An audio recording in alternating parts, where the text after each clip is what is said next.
అందరం ఒకసారి పరిశుద్ధ గ్రంథంలో నుండి యేసుక్రీస్తు యొక్క ప్రత్యక్షత గ్రంథం ప్రకటన గ్రంథం 2వ అధ్యాయం 12వ వచనం చదువుదాం. పెర్గములో ఉన్న సంఘపు దూతకు ఇలాగు రాయము, వాడి అయిన రెండంచులు గల ఖడ్గము గల వాడు చెప్పు సంగతులేవనగా. మరి అదేవిధంగా ఒక్కసారి రోమిలికి రాసిన పత్రిక అపోస్తలుడైన పౌలు రోమిలికి రాసిన పత్రిక 16వ అధ్యాయం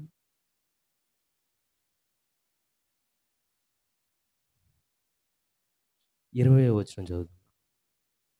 సమాధానకర్తయగు దేవుడు సాతానును మీ కాళ్ళ క్రింద శీఘ్రముగా చితుకు త్రొక్కించును. ఎంతమంది నమ్ముతున్నారు ఆయన తొక్కిస్తాడా? విశ్వాసం సరిపోతుందా? నిజంగానే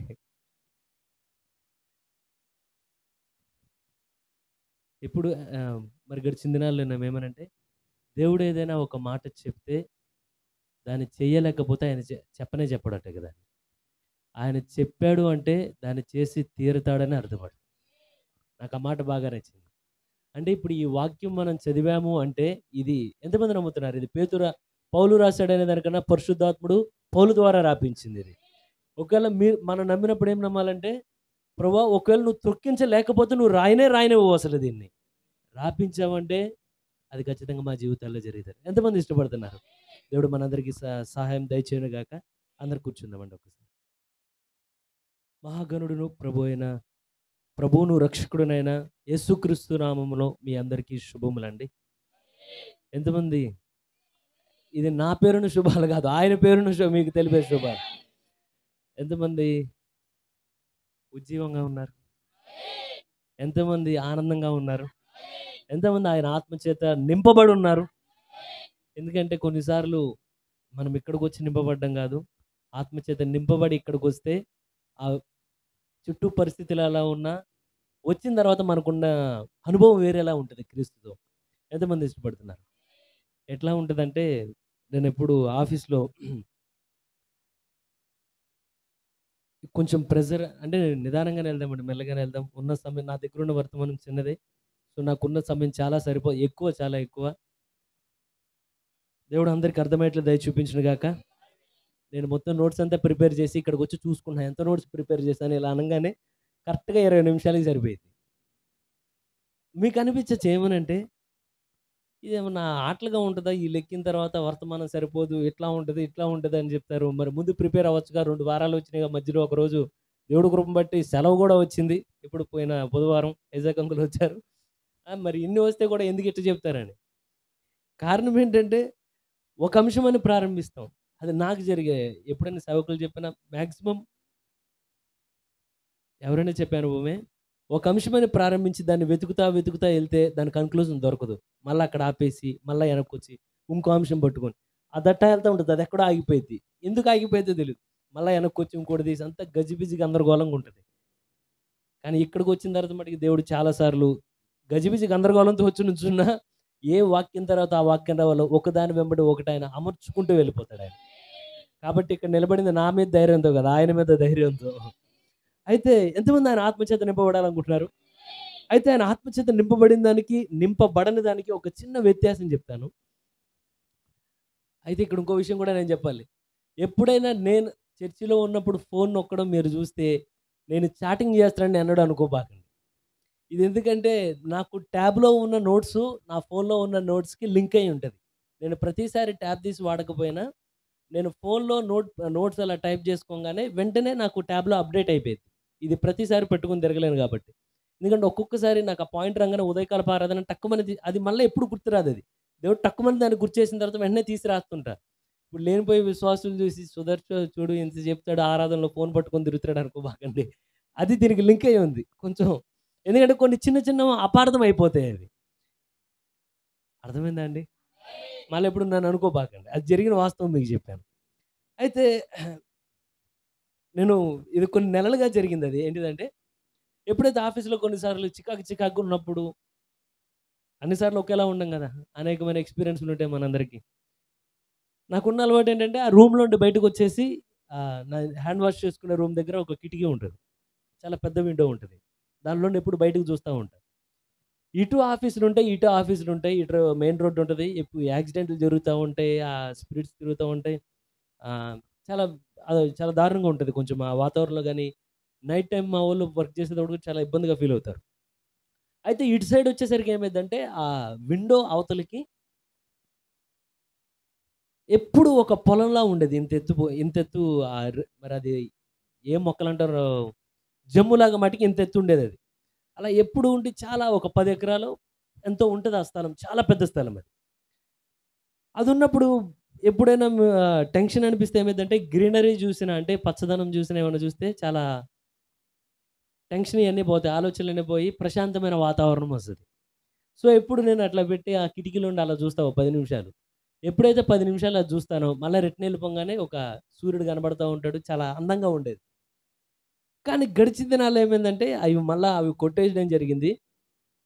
నిదానంగా ఆ ప్లేస్ అంతా అక్కడున్న ఏదో కాలేజీలో నుండి వాటర్ ఏదో రావడం ప్రారంభించి ప్లేస్ మొత్తం వాటర్ నింపేసాయి. అది ఒక మామూలుగా పొలం పెరిగేలాంటి స్థలం అది. చెట్లు పెరిగే స్థలం అది. కానీ మొత్తం నీళ్లు నింపేసిన తర్వాత అప్పటి వరకు నేనెప్పుడు చూడలేదు. ఎప్పుడైతే ఆ నీరు ఆ స్థలం మొత్తం నింపేసిందో నిదానంగా చేపలు ప్రారంభమైనయి దాంట్లో. ఎప్పుడైతే చేపలు ప్రారంభమయ్యాయో నిదానంగా ఎక్కడో ఉన్న కొంగలు గుంపులుగా రావడం ప్రారంభించాయి. ఈ కొంగలతో పాటు ఇంకొన్ని రకాల పక్షులొచ్చినాయి. అవైతే నా జీవితంలో నేనెన్నడూ చూడలా. అసల నా జీవితంలో ఎప్పుడు బయట చూడలేదు. ఒక నెమలి పించం ఎలా ఉంటదో అటువంటి షేడ్ ఉండేది వాటికి ఇక్కడ భుజం మీద. నిదానంగా ఆ రెక్కలు దిగినప్పుడు రకరకాల షేడ్లు, రకరకాల రంగులుండేవి. ఇక నిదానంగా వాటిని నీటి కోడి అంటారు. మరి ఎంతమందికి తెలుసు? దాని మాంసం కూడా బావుంటదంట. అయితే ఈ కోళ్ళన్నీ అవి ప్రారంభించినియి. ఇంకా కొన్ని రోజులకి అది ఎట్లా ఉందంటే, ఏదో అమెరికాకి పోతే ఎట్లా ఉంటదో, ఏదన్నా పెద్ద టూరిస్ట్ ప్లేస్‌కెళ్తే ఎలా ఉంటదో, కేవలం ఆ నీరంతా స్థలాన్ని నింపేయంగానే చాలా సౌందర్యంగా మారిపోయింది. ఇక ఇదివరకు 5 నిమిషాలు, 10 నిమిషాలు ఉండేవాళ్ళం. ఇప్పుడెళ్లి అరగంట కూర్చొని అక్కడ నుంచొని అర్రె! ఆ చేప కళ్ళకి కనబడుతున్నాయి. ఇంకా విచిత్రమేంటంటే చేపలు నీళ్ళలో కాదు. అవి రోడ్డు మీద ఇలా పాకుతూ కూడా ఎళ్ళినాయి. నేను వీడియో కూడా తీశానది. అన్ని చేపలలో కొన్ని వాటిలో ఏవో రకాలుంటాయి గదా! కొంతమంది పట్టుకొచ్చారు. వాన పడిన తర్వాత చాలా ఆహ్లాదకరమైన వాతావరణం కనపడింది.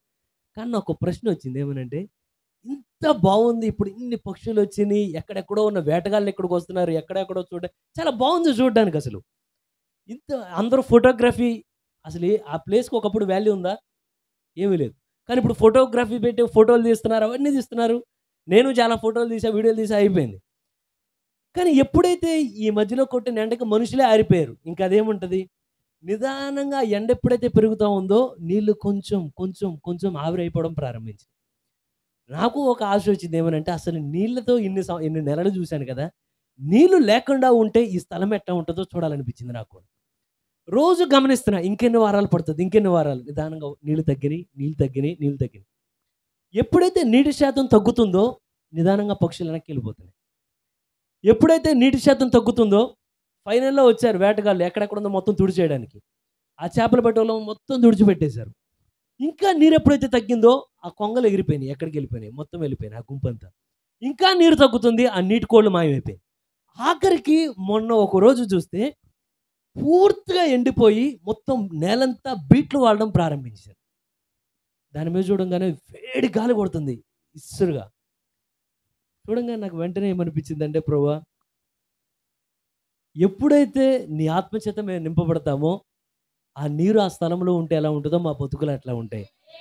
కానీ ఎప్పుడైతే నీ ఆత్మ ఒకవేళ ఒక మనిషిని విడిచిపెట్టడం ప్రారంభిస్తే, ఏమీ కనబడట్లేదు అక్కడ. మొత్తం ఎండిపోయిన స్థలంలా మారిపోయింది.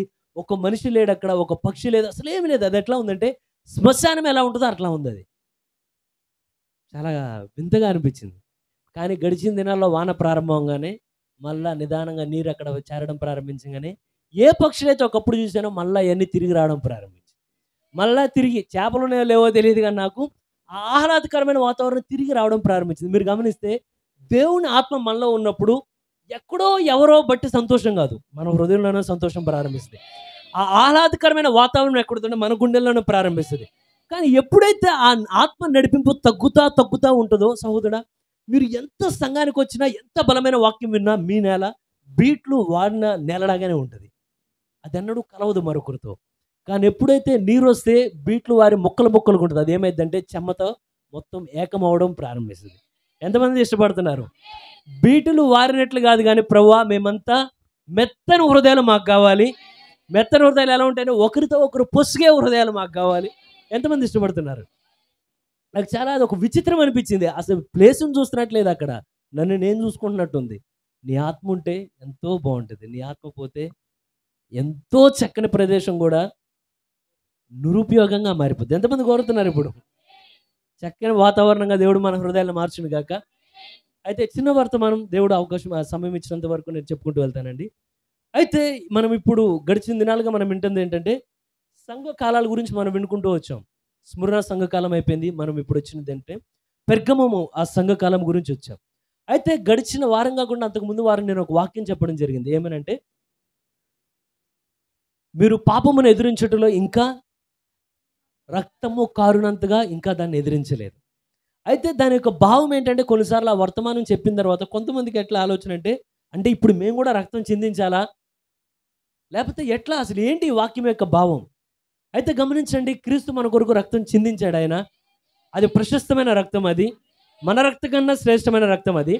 కానీ ఒక వ్యత్యాసం ఏంటంటే ఇప్పుడు మిమ్మల్ని రక్తం చిందించమని నేను చెప్పట్లా, రక్తం చిందించే కాలం కూడా మనం దాటి ముందుకు వచ్చాం. అయితే సహోదరుడా ఏమనే భావం అంటే పౌలు ఏమంటాడంటే అయ్యో నేను అందరికన్నా అల్పుడును, కానీ అపోస్తులు నా ముందున్న అందరికన్నా నేను అల్పమైన వ్యక్తిని, కానీ దేవుడు తన కృపచేత నన్ను ఏర్పరచుకున్నప్పుడు నేను ఇప్పుడు ఆయన ఏదో ప్రోత్సాహపరిచి నెట్టి ముందుకు తోయడం కాదు, ఆయన నా పట్ల చూపించిన కృప నిష్ప్రయోజనం కాకుండానట్లు నేను వారికంటే మరింత శ్రమపడి తిని. ఇది ఎవరో అంటే ఎవరో నెడితే కాదు, ఏమంటాడంటే నాకు నేనుగా ముందుకు వచ్చా. ఎందుకంటే ఆయనగా కృప చూపించినప్పుడు నాకు నేనుగా త్యాగం అవడానికి ముందుకు వచ్చా. ఎంతమంది ఇష్టపడుతున్నారు దాన్ని? ఈరోజు మనం చెప్పొచ్చు ఏమంటే రక్తం చిందించే కాలం దాటిపోయాం, కానీ ఈరోజు ఎవరో మనల్ని నెట్టరు, కానీ మనం చేసే ప్రతి అడుగులో ఒక త్యాగం ఇవ్వాలంటే ఈరోజు మనకు మనమే ముందుకు రావాలి. ఎంతమందికి అర్థమవుతుందో? ఒక ఆరాధనకు రావాలంటే త్యాగం ఉంటేనే ఆరాధన ఉంటుందట. ఎందుకంటే ఒకవేళ నేను అన్నాను అనుకోండి ఈరోజు సండే ఆరాధనకు రాకుండా ఎప్పుడో శ్రమల కాలం అప్పుడు గడిచిపోయింది, ఇప్పుడు మనకు అంతేమీ లేదులే, క్రీస్తు ఆయన రక్తం చిందించారంటే కాదు సహోదరుడు. ఒకవేళ ఆ కాలంలో రక్తం చిందించినంత వాళ్ళు శ్రమ పడితే ఈరోజు ఎవరో చిందించమని మిమ్మల్ని అడగరు, కానీ ఏం చేయాలంటే మన విల్లింగ్ అంటే మన ఇష్టంతో బయటకు వచ్చి ప్రభువా నువ్వు చూపించిన కృప నిష్ప్రయోజనం కాకుండా నేనే నీ కొరకు ముందుకు వస్తాను. ఎంతమందికి అర్థమైందో? ఎందుకంటే దావీదు దగ్గరికి నీటిని తీసుకొస్తే దావీదు ఏమన్నాడంటే బెత్లెహేంలో నీరుని రక్తం చిందించి తెచ్చారు ఆ సైనికులు, కానీ ఈ నీటిని నేను తాగగలనా? ఇప్పుడు దేవుడు వచ్చి నెట్టట్లా దావీదు నువ్వు తాగబాకని, కానీ ఏమన్నాడంటే వీరు చేసిన కష్టం నేను తాగగలనా? నేను తాగలేను, కానీ ఏం చేస్తానంటే ఈ నీటిని తిరిగి. ఎంతమందికి అర్థమైందో? ఇప్పుడు మనం చిందించడానికి ఏమీ లేదండి. అంటే ఇప్పుడు మనలో వచ్చి చంపేవాళ్ళు ఎవరు ఇట్లా ప్రస్తుతం అయితే లేదు, తర్వాత ఎట్లా ఉంటుందో మనకు తెలియదు. కానీ ఒకవేళ వారు చిందించినంతగా చేస్తే మనం చిన్న చిన్న వాటిని అడ్డంగా పెట్టకూడదనే దాని ఉద్దేశం. ఎంతమందికి అర్థమైందో? ఒకవేళ మనం ఎంతమంది చేరిన తర్వాత వేడి వచ్చింది, అప్పుడు ఏమనిపిస్తుంది? పాస్టర్ గారు ఏసీ అన్న పెట్టించచ్చు కదా, లేకపోతే ఇంకోటి ఏదో అనిపిస్తుంది. కానీ ఒక్కోసారి మనం ఆ మాట జ్ఞాపకం చేసుకున్నాం అనుకో, వారు రక్తము కార్చినంత చిందిస్తే ఇది ఎవరో నెడితే కాదు, ఏమంటే మనకే ఏమనిపిస్తుందంటే ఆయన కృపను బట్టి నేను ఒక ముందు అడిగేస్తున్నాను. అర్థమైందండి? ఎట్లా అంటే కృప చూపించడం ఆయన ఇష్టం. కృపను అలాగే వదిలివేస్తారో లేకపోతే ఆ కృపకు తిరిగి మళ్ళా మీరేమైనా ఆయనకు చేస్తారో అది మీ మీద ఆధారపడింది. ఎంతమందికి అర్థమైందో? అన్ని జనులను ఆయన మనల్ని ఏర్పరచుకున్నాడా? ఇట్స్ అ గ్రేస్, అది కృప. అయితే ఆయన కృప చూపించాడని మనం పాపంలో నిలిచి ఉందమా? నులివెచ్చిన భక్తి జీవితంలో నిలిచి ఉందమా? ఆయన కృప చూపించాడు. ఆ కృప నిష్ప్రయోజనం కాకూడదు, అంటే వ్యర్థం అయిపోకూడదు. కానీ దాన్ని నేను నా జీవితంలో ప్రతిసారి దేవుడికి ఎట్లా అంటే ఇప్పుడు దేవుడు మీ పట్ల కృప చూపిస్తే దేవుడు మన ఇంకా చూసినప్పుడు ఏమనిపించాలంటే దేవుడికి నేను ఎవరి పట్ల కృప చూపించానో ఆ కృప వారు వ్యర్థం చేయట్లేదు, కానీ మరొకడుగు వారిని ఒకరికి ముందుకేసుకుంటూ వస్తున్నారు. ఎందుకంటే తలాంతులు ఇచ్చినప్పుడు ఏం చేశారు? కొంతమంది తీసి పాతిపెట్టాడు ఒకడు, కానీ మిగతా వాళ్ళు ఇచ్చిన దాన్ని మరి రెండింతలు చేసి మళ్ళా యజమాని చేతులు. ఎంతమందికి అర్థమవుతుంది? అయితే మనం సంఘకాలాల గురించి చదువుకుంటూ వస్తున్నాం. ఇప్పుడు ఉన్నది మనం పెర్గమము సంఘకాలం గురించి మాట్లాడుతున్నాం. అయితే ఇది ఎన్నో సంఘకాలం అంటే 3వ సంఘకాలం. నాకు తెలిసినంత వరకు ఆ పేరు కూడా దాటెళ్ళలేము ఈరోజు నాకు వర్తమానంలో దేవుడిచ్చిన అంశం ప్రకారం. జస్ట్ అక్కడ ఆగితే చాలు మనం. అయితే ఎప్పుడైనా ఒక సంఘకాలం యొక్క ముగింపు ఒక సంఘకాలం ప్రారంభం అవుతున్నది అంటే ఎంతమందికి అర్థమవుతుందో?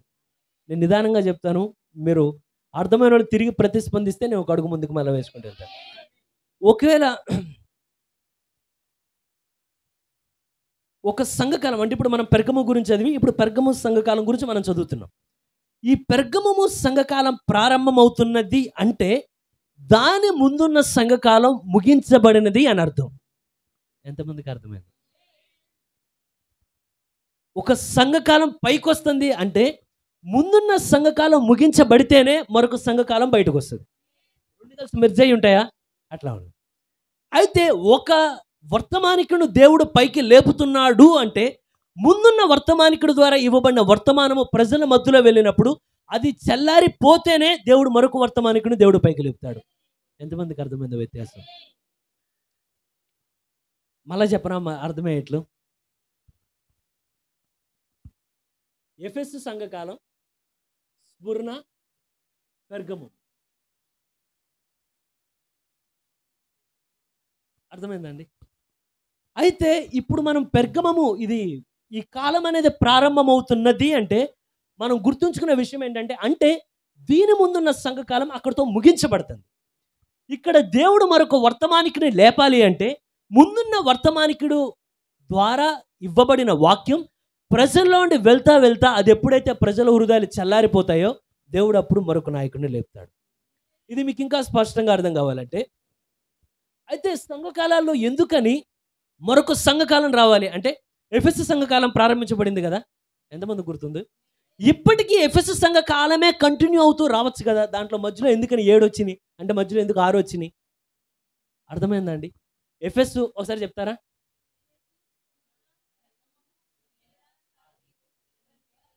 నేను అడిగే ప్రశ్న ఇప్పుడు ఇన్ని ఉన్నాయి కదా, అసలు ఇవన్నీ కాకుండా ఎఫెసు సంఘకాలం ప్రారంభమైన తర్వాత ఈ మధ్యలో ఈ 6 లేకుండా ఇప్పటికీ కూడా ఎఫెసు సంఘకాలమే కొనసాగుతూ రావచ్చు కదా. అలా రాకుండా మధ్యలో ఎందుకని 6 వచ్చినాయి? దేవుడు అర్థమయ్యేట్లు దయ చూపించను గాక. అయితే ఇక్కడ ఒక ప్రశ్న నేను అడగాలి. ఏమనంటే ఇశ్రాయేలుకి దేవుడు ఇచ్చిన వాగ్దాన దేశంలో ఈ ప్రదేశం నీది, ఈ ప్రదేశం నీది అని ఆ చీట్ల ద్వారా వాటి ద్వారా వచ్చిన తర్వాత నిజంగానే వాళ్ళు వెళ్ళి పరిపూర్ణంగా ఆ ప్రదేశాన్ని వాళ్ళు స్వాధీనపరుచుకున్నారా లేదా?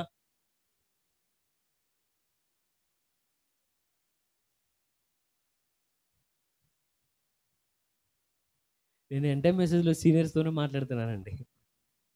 ఎంతమంది అనేకసార్లు మనం వాక్యం వింటున్నాం. నేను అడిగిన ప్రశ్న, మనం వాగ్దాన భూమిలోనికి ఎప్పుడైతే యెహోషువ వాళ్ళు ఎప్పుడైతే ఆ తర్వాత ఉన్న తరం కూడా వారు జయించుకుంటూ వెళ్ళారో వారికి ఇవ్వబడిన ప్రతి స్థలాన్ని వారు వారి గుప్పెట్లోనికి తెచ్చుకొని జయించారా లేదా? జయించారని ఎంతమంది నమ్ముతున్నారు? నిజంగా నమ్ముతున్నారా మీరు అందరూ? అయితే నన్ను మీరు క్షమించాలి ఈ విషయంలో. కారణం ఏంటంటే వాగ్దానం చేయబడిన ప్రతి భూభాగాన్ని తీసుకోవడానికి వాగ్దానం అయితే వీళ్ళకున్నది. ఆ రోజే కదా, ఈ రోజు కూడా మనకి దేవుడు వాగ్దానాన్ని ఇచ్చాడు. వాగ్దానం ఇచ్చిన దేవుడు నమ్మదగిన దేవుడు ఆయన. అయితే వాగ్దానాన్ని నెరవేర్చడానికి నమ్మదగిన వాడే కదా ఆయన. అయితే వారు పరిపూర్ణంగా స్వాధీనపరుచుకున్నారా అంటే ఇక్కడ ఒక మాట ఏం చెప్పాలంటే వాగ్దానం అయితే ప్రతి భూభాగాన్ని తీసుకోవడానికి ఉన్నది. కానీ యుద్ధం చేసినప్పుడు అక్కడ ఉన్న శత్రువులు వీళ్ళకంటే బలవంతులై వీరు వారిని జయించలేక, మరొక విధంగా చెప్పాలంటే వీరు వారిని నెట్టివేయలేని స్థితిలోనికి వచ్చినప్పుడు వీరు వారిని త్రోసివేయలేదు కానీ వారిని ఉంచి వారితో వెట్టి పనులు చేయించుకున్నారు. వాళ్ళు ఇంకా అదే ప్లేస్లో నిలబడ్డారు. ఇది ఒక్కసారి మీరు చూడాలంటే ఒకసారి న్యాయాధిపతుల గ్రంథం 1వ అధ్యాయం 27వ వచనం చదువుతామండి.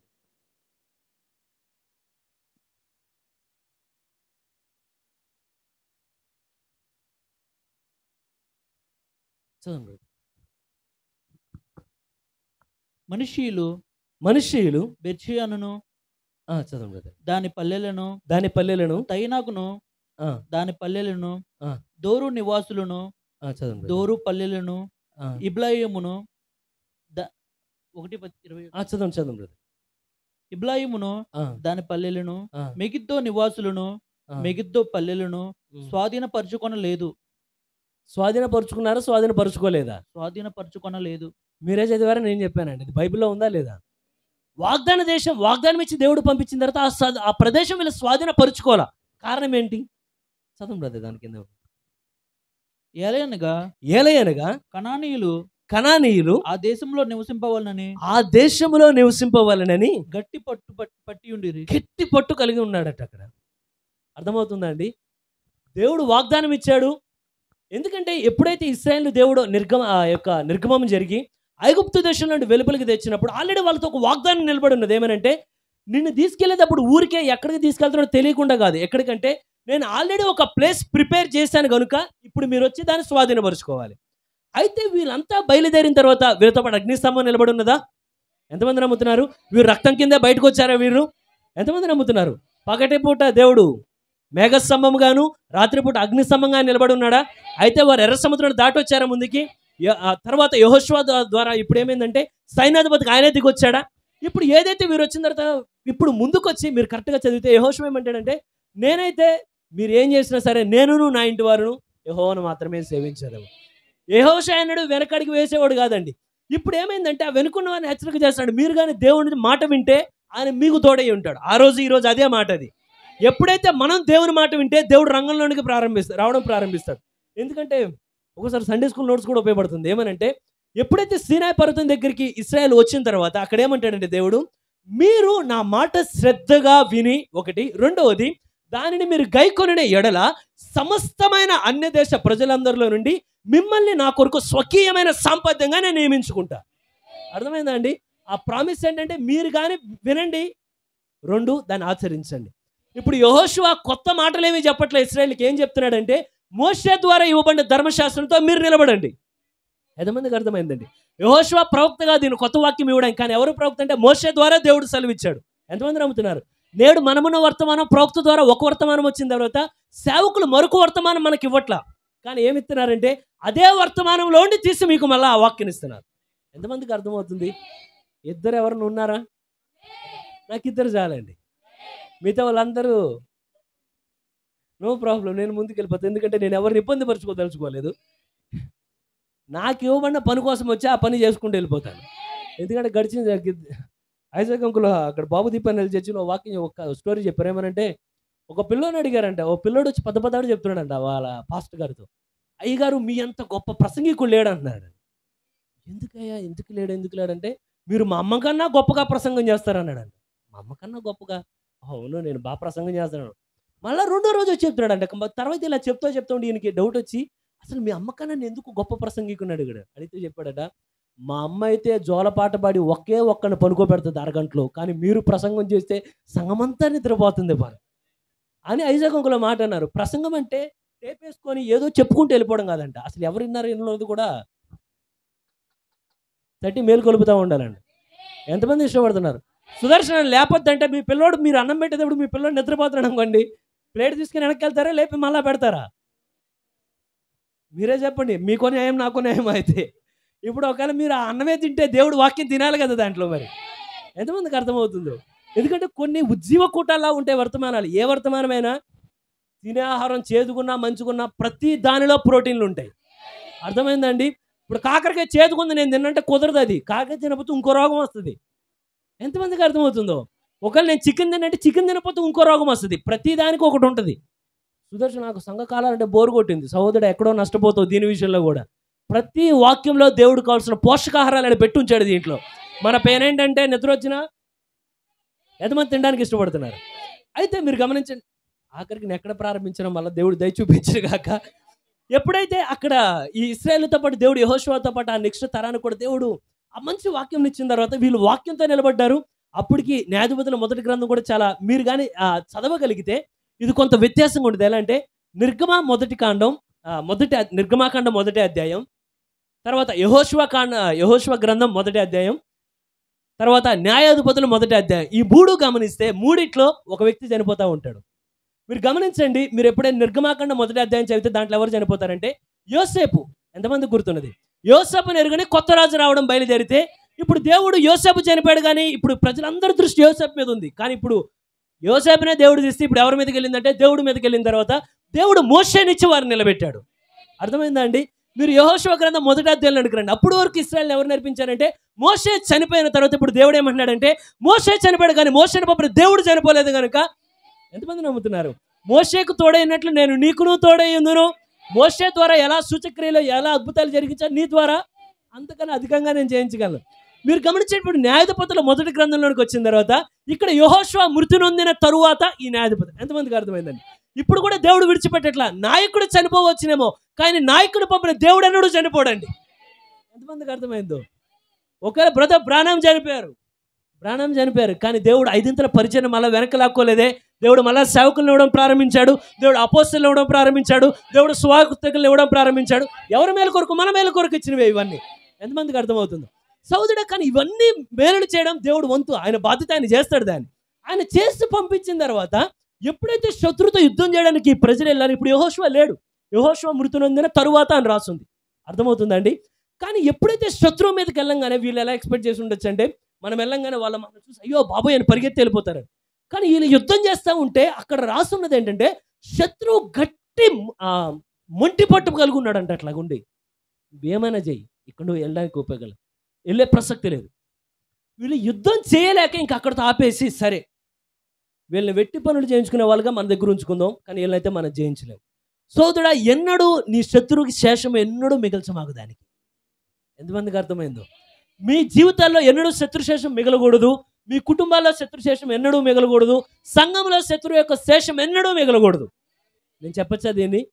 ఎంతమందికి అర్థం అవ్వగలుగుతుందో మీరు గమనించండి. ఎంత ఖండితంగా సేవకులు వాక్యం బలిపీఠం మీద నుండి చెప్పినా, ఎలా అయితే ఆ రోజున కణాలను గట్టి పట్టు కలిగి ఉన్నారో ఈ రోజు సంఘాల్లో కూడా ఎంత బలంగా వాక్యం చెప్పనివ్వండి అలంకరణ గురించి, కానీ అలంకరించేవాడు ఇంకా గట్టి పట్టు కలిగి ఉంటుంది దెయ్యం వాళ్ళ మీద.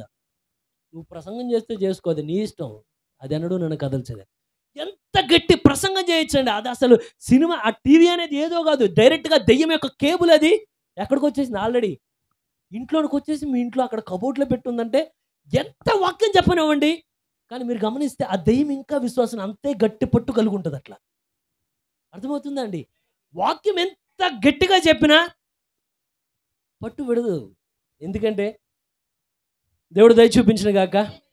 శేషాన్ని మిగల్చకూడదంటే ఇక్కడ నేను ఒక మాట చెప్పాలి, చెప్పడానికి నాకు దేవుడు, ఎందుకంటే వాక్యం చెప్పిన తర్వాత నిలబడే శక్తి ఆయన నాకు అనుగ్రహించిన గాక. నిలబడడానికి మీరు సిద్ధపడుతున్నారా? మీరు గమనించండి, ఈ మాట నేను స్పష్టంగా మీకు అందరికి అర్థమయ్యేట్లు చెప్పాలి. ఒకప్పుడు వాక్యం ఏమని ఉండేదంటే, మనం వచ్చిన కొత్తలో ఎప్పుడైనా మనం వస్త్రధారణ చేస్తే చాలా సాధారణంగా ఉండాలి అనేది వాక్యంలో మనకు వచ్చింది. ఎంతమంది ఇష్టపడుతున్నారు దాన్ని? ఎప్పుడైతే మనం వెంటనే అది విన్నామో, విని నిజంగానే మన వస్త్రధారణ ఎలా ఉండాలి, చాలా సాధారణంగా. అప్పటి వరకు స్టైల్ చేసిన వాళ్ళు కూడా ఏం చేశారంటే, స్టైల్గా ఉన్నాయన్నీ పక్కన పడేసి నిదానంగా అంతా చాలా పద్ధతిగా చీరగట్టుకోవడం, చాలా పద్ధతిగా, మొత్తం అసలు క్రైస్తవులు ఆది అపోస్తలుల కాలంలో ఎలా ఉన్నారో సేమ్ అలా తయారైపోయారు అందరూ. అయిపోయిన తర్వాత ఎప్పుడైతే ట్రెండ్ మారుతా, టైం మారుతా ఉందో, నిదానంగా ఫారెన్లో ఎంటైమ్ మెసేజ్ చర్చ్ అమెరికాలో ఇట్టుంది, ఎంటైమ్ మెసేజ్ చర్చ్ సౌత్ ఆఫ్రికాలో ఇలా ఉంది. ఇవి ఎప్పుడైతే చూడడం ప్రారంభించారో, నిదానంగా ఏ స్టైల్ అయితే పోయిందో నిదానంగా అదే స్టైల్ మళ్ళీ చర్చిలోకి రావడం ప్రారంభిస్తుంది. మీరు గమనించండి, ఒకప్పుడు ఏం తప్పు అంటే హెయిర్ కట్ చేస్తే తప్పు. ఆమేన్. ఎంతమంది నమ్ముతున్నారు? అది ఇప్పటికీ మనం నమ్ముతున్నాం. కానీ ఎప్పుడైతే మనం గమనిస్తే వాక్యం వస్తే వాక్యానికి ఎన్నడూ మనం ఆల్టర్నేట్ చేయకూడదు. అంటే వాక్యం ఒకటి కాదు అంటే దాని తరపున ఇది కాకుండా ఇంకోటి చేయొచ్చా? దేవుడు ఎన్నడూ అలా చెప్పడు. ఆయన ఇచ్చినప్పుడు ఆజ్ఞ ఏమనుందంటే, నువ్వు నరహత్య చేయకూడదు, నువ్వు కత్తితో పడవకూడదా, నువ్వు లేకపోతే వాళ్ళని గనుతో పేల్చకూడదు, ఏమీ కాదు. ఒకటే ఏంటంటే నువ్వు నరహత్య చేయకూడదు. ఇప్పుడు దేవుడు వాక్యం ఏమంటుందంటే, ఎంతమంది ఇష్టపడుతున్నారు ఇశ్రాయేలుని? ఇప్పుడు సోదరుడు మీకు చర్చి రాసి ఇవ్వలేదు ఎవరు, లేకపోతే ఎనికేపడు కట్ట రాసి ఇవ్వలేదు, లేకపోతే ఏది రాసివ్వలేదు. కానీ మనకేమి రాసి ఇచ్చారంటే, దేవుడు విమోచన దేవుడు మన కొరకు ఇచ్చాడు. ఈరోజు దేన్ని జయించాలంటే మన యొక్క హృదయాన్ని మనం జయించాలి. ఎప్పుడైతే మన హృదయాన్ని జయించే విషయంలో లేఖనం ఏమంటుందంటే, నిన్ను లోకస్తుల వలె నువ్వు పోల్చుకోమాకు. నువ్వేమంటాలంటే లోకస్తుల కన్నా విభిన్నంగా కనబడేలనగానే మొట్టమొదట్లో ఏంటంటే ఎంతో ఉద్యమంతో ఆ వాక్యాన్ని, ఇక్కడ నాకున్నదంతా ఇది పీకేస్తే అది పీకేసి, అసలు అరే ఏంటి ఇంత సామాన్యత వాక్యంలో, చాలా సామాన్యంగా ఉంటాం. నిదానంగా ఎప్పుడైతే హెయిర్, ఒకవేళ జుట్టు విషయాన్ని తీసుకోండి, జుట్టు విషయాన్ని తీసుకుంటే ఒకవేళ హెయిర్ ఒకప్పుడు ఏంటంటే అసలు దాన్ని ఎలా వదిలేశారంటే, మీరు గమనించండి ఎంతమంది ఉన్నారో ఈ సంఘంలో, మేరక్క మ్యారేజ్ అప్పుడు అసలు అక్కకి ఏమేశారు తెలుసా? ఎక్కడ చూసిన వాళ్ళు ఉన్నారు ఎవరన్నా? మ్యారేజ్కి ఏమేశారండి? ఇలా గుండ్రంగా తిప్పి ఇంత ముడి పెట్టారు. ఆ రోజు అది నమ్మారు దాన్ని. కానీ ఎప్పుడైతే డేస్ మారుతా, రోజులు మారుతా ఉన్నాయో, నేను జడేయడం తప్ప అంటే మీరు వదులుకొని ఉండడం నేను తప్పని చెప్పట్లా. కానీ ఒకటే జడ ఎప్పుడు లేనని క్లిప్పులు వచ్చినాయి తల మీదకి. ఎంతమందికి అర్థమవుతుంది? ఒకప్పుడు అందరూ ఒకలా దువ్వేవాళ్ళం, ఇప్పుడు దాంట్లో మళ్ళీ స్టైల్, పఫ్, గిఫ్, నానా రకాల స్టైల్. అయితే గమనించండి, వాక్యం ఎవరికైనా ఒకటే. ఎంతమంది నమ్ముతున్నారు దాన్ని? శత్రు శేషం మిగల్చకుండా ఉంచాలంటే మీకు దేవుడిచ్చిన వాక్యంలో 100కి 100% నెరవేర్చుకుంటూ ముందుకెళ్లాల్సిందే. ఎంతమంది ఇష్టపడుతున్నారు దాన్ని? ఎందుకంటే ఇట్లా కొన్ని ఉన్నాయి. ఏమనంటే అంటే మెసేజ్ చర్చ్లో గడ్డం, కొంతమంది మీసాలు తీస్తారు, కొంతమంది మీసాలు ఉంచుకొని ఎలానా ఉంచుతారు. కానీ ఒకప్పుడు నాకేమనిపించిందంటే, నాకు మీసాలు ఉండడం చాలా ఇష్టం అండి. నాకు బాగా ఇష్టం. ఎందుకంటే ఆల్రెడీ ఇది కూడా వెళ్ళిపోతుంది కదా. ఇదన్నా ఉందనుకో, చూడడానికి కొంచెం ఎట్లాగట్లా కనబడతాం ఒక మాదిరిగా. కానీ ఒకరోజు నేను ఎప్పుడైతే నా జీవితాలు అన్నీ ఇవ్వగలిగా దేవుడికి, దేవుడు నన్ను ఏదడిగి ఇది అడ్డం అంటే దాన్ని తీసి పక్కన పెట్టగలిగా. కానీ ఎప్పుడైతే దీని దగ్గరికి రాగానే, అద్దం ముందుకు రాగానే నాలో ప్రశ్న వచ్చేది ఏమనంటే, తీస్తే బాగు నువ్వు బాగు. నేను అందరు తీయాలని చెప్పట్లేదు నేను. కానీ ఏమంటే నాకేమనిపిస్తుంది అంటే, ఇదేదో నాకు అడ్డంగా ఉంది. ఎప్పుడైతే దేవుడి సన్నిధిలోనికి వచ్చి నేను ఒక వాక్యం వినడం జరిగింది. ఏమనంటే, ఆయన గడ్డపు వెంట్రుకలు పెరికి వేశారట వాళ్ళు. ఎప్పుడైతే దీన్ని లాగుతూ ఉంటే ఆయన ముఖం స్వరూపమైన సొగసైన లేకుండా మారిపోతూ ఉంటే, ఆయన వాక్యం ఇలా చెప్పినప్పుడు అది అవునో కాదో దాన్ని చెక్ చేయడం కాదు నా పని. ఏంటంటే, నాకు ఇది అడ్డు అనిపిస్తుంది కనుక తీసేటప్పుడు కళ్ళలో నీళ్ళు రాలా నాకు. ప్రభువా, నీ వాక్యాన్ని 100కి 100% నెరవేర్చినట్లు దయ చూపించు. ఇది తీస్తే నా హృదయం నాతో ఒప్పుకోదు. కానీ నేనేం చేయాలంటే, సోదరుడు ఇక్కడ ఎవరు నేను తీయమని చెప్పట్లా, మీరు అంటే తీస్తేనే మీరు పరలోకానికి వెళ్తారని చెప్పట్లా. కానీ నా విషయంలో నాకేమనిపించిందంటే, నేను తీయకుండా ఉండొచ్చు, కానీ నా హృదయం అక్కడి వరకు వస్తుంది. కానీ అక్కడ ఏమంటుందంటే, ఈ పని చేయబాకు, ఈ పని చేయబాకు, ఈ పని చేయబాకు, నీ అందం పోతుంది. సోదరా, మీ వస్త్రధారణైనా చెప్పొచ్చానా? ఎంతమంది ఇష్టపడుతున్నారు? ఎప్పుడైనా మీరు గమనించండి, అది మీకైనా నాకైనా అనుకోకుండా ఏదైనా కార్యం జరిగితే వెంటనే మనం దాన్ని కత్తిరించాలి. దాన్ని ఒకవేళ దాన్ని పొడిగించడం ప్రారంభిస్తే ఒక రోజున ఏ శేషం అయితే అక్కడ మిగిల్చబడిందో అదే శేషం ఇశ్రాయేలుని లోపరుచుకోవడం ప్రారంభించింది వాళ్ళు. ఎంతమందికి అర్థమైందండి? ఈరోజు ఏ శత్రువునైతే మనం విడిచిపెడతామో ఒక రోజు అదే శత్రువు మిమ్మల్ని దేవుని నుండి దూరం చేస్తుంది. ఎంతమందికి అర్థమవుతుందో నేను చెప్పే మాటలు మీ హృదయాన్ని ఎంతమందిని తాకుతున్నాయో? సోదరుడు, నువ్వు నడిచే నడకలో, సహోదరు అని కూడా చెప్పొచ్చునేమో, నువ్వు వేసే జడలో చెప్పొచ్చునా? ఎంతమంది ఇష్టపడుతున్నారు? ఒక్కసారి వాక్యంతో సరిపోల్చుకో. ఆది అపోస్తులు వారు చేసినప్పుడు ఎలా చేసి ఉంటారు? వారి హెయిర్ని 10 క్లిప్లు పెట్టి ఉంటారా? తల మీద 10 డిజైన్లు వేసి ఉంటారా?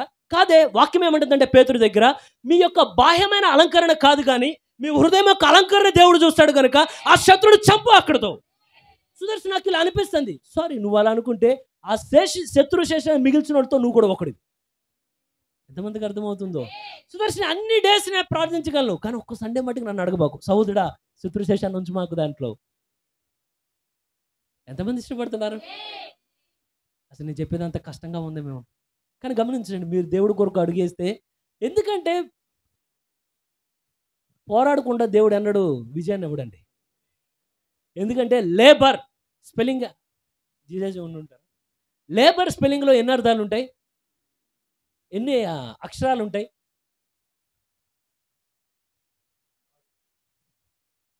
జీజాజీ, ఎన్ని అక్షరాలు ఉంటాయి జీజాజీ? శ్రమ గురించి జీజా, శ్రమ LABOUR. అయితే ఒక దాంట్లోనేమో LABOR గురించి చెప్తాడు ప్రవక్త ఒక విషయంలో. జీజు, అది నేను LABOR ఒకటి ఉంటుంది. దాని గురించి ఏమంటాడంటే ప్రవక్త, శ్రమ పడ్డం నీ వంతు. ఎప్పుడు ఏమైందంటే 5 అక్షరాల కృప దిగిరావడం ప్రారంభిస్తుంది. అర్థమైందండి? ఎప్పుడైతే శ్రమ పడ్డం మనం ప్రారంభిస్తే అప్పుడు దేవుడు తన కృపను జతపరిచి మన ముందుకు నెడతా ఉంటాడంట. కానీ మనం అసలు శ్రమే పడకుండా ప్రభువా కృప చూపించంటే సాధ్యం కాని విషయం అది. అయితే ఎప్పుడైతే, ఎంతమందికి అర్థమవుతుందో, శత్రుశేషాన్ని సంపూర్ణంగా తీసేద్దామా మన జీవితంలో? సంఘం ఎప్పుడు అంటే డేస్ అయ్యే కొలది సంఘం ఫ్యాషన్గా మారకూడదు. సంఘం ఎలా ఉండాలంటే మునుపటి జీవితాన్నే మరింత మరింత మరింత మరింత కలిగి ఉండాలి. ఎంతమంది ఏకీభవించగలరు నాతో పాటు? అన్నీ తీసి పక్కన పెడదామా?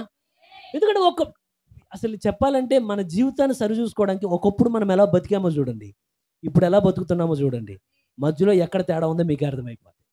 ఇది ఎవరు చెప్పక్కర్లేదు ఈ విషయాన్ని. ఎంతమందికి అర్థమవుతుందో? శత్రు శేషాన్ని ఉంచకుండా ముందుకెళ్ళే వాళ్ళు ఎవరైనా ఉన్నారు ఇక్కడ? వాడు మళ్ళా మనల్ని జయించకూడదు. ఎందుకంటే మనమే వాడిని జయించి మన కాళ్ళ కింద వాడిని సమాధానకర్తకు దేవుడు. ఎంతమంది ఇష్టపడుతున్నారు? ఆయన తొక్కిస్తాడు. ఎప్పుడంటే మనం ముందుకెళ్తే ఆయన తొక్కిస్తాడు. మనం ఎదురు నుంచి అరే తన అయ్యో బాబు దాన్ని తొక్కమాకంటే అట్లా నాకు అసలు చాలా ఇష్టం అది, అట్లా నువ్వు చేయబాకంటే కుదరదు, నువ్వు జయించాలంటే దాన్ని తొక్కి తీరాల్సిందే అది. ఎంతమందికి అర్థమవుతుందో?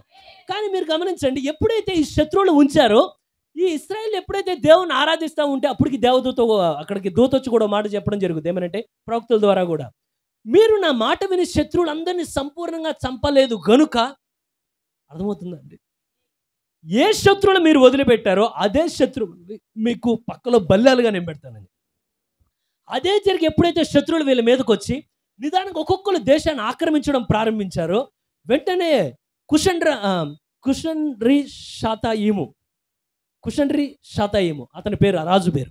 అతను ఎప్పుడైతే అతని చేతులకు దేవుడు అమ్మేశాడంటే, ఏమనంటే మీరు నేను ఇచ్చిన శత్రువుని పరిపూర్ణంగా చంపలేదు కనుక. నిజంగా చంపాలని కోరుతున్నారా? అహాబు దగ్గర దేవుడు ఏమడిగాడు? నీకు ఇచ్చిన శత్రువు నువ్వు ఎందుకు చంపలేదని అడిగాడు. ఎంతమంది గుర్తుంది? సౌలు దగ్గర ఏమడిగాడు? నీకు ఇచ్చిన శత్రువు నువ్వు ఎందుకు చంపలేదని అడిగాడు. ఈరోజు ఆయన బలిపీఠం మీదకి వచ్చి ఏమడుతుంటే, నీకు ఇచ్చిన వాక్యం ద్వారా నీ ముందున్న శత్రువుని నువ్వెందుకు జయించలేదని ఆయన అడుగుతున్నాడు. మిమ్మల్ని నన్ను ఆయన అడుగుతాడండి. ఎప్పుడైతే దేవుడు అంట అది జయించలేదని సొంత ప్రజల్ని తీసుకెళ్ళి ఆ రాజుకు అమ్మేశాడండి దేవుడు. బైబిల్లో అలా రాస్తుంది, ఇచ్చేసాడండి దేవుడు. కానీ ఎప్పుడైతే ప్రజలు ఏడుస్తా, ఎప్పుడైతే ప్రజలు మొరపెడతా, ప్రభువా విడిపించయ్యా, దయచేసి విడిపించయ్యా అనగానే కోపించుచునే వాత్సల్యము చూపే దేవుడు గనుక, ఎంతమంది మీ జీవితాలు అనుభవాన్ని కలుగున్నారు?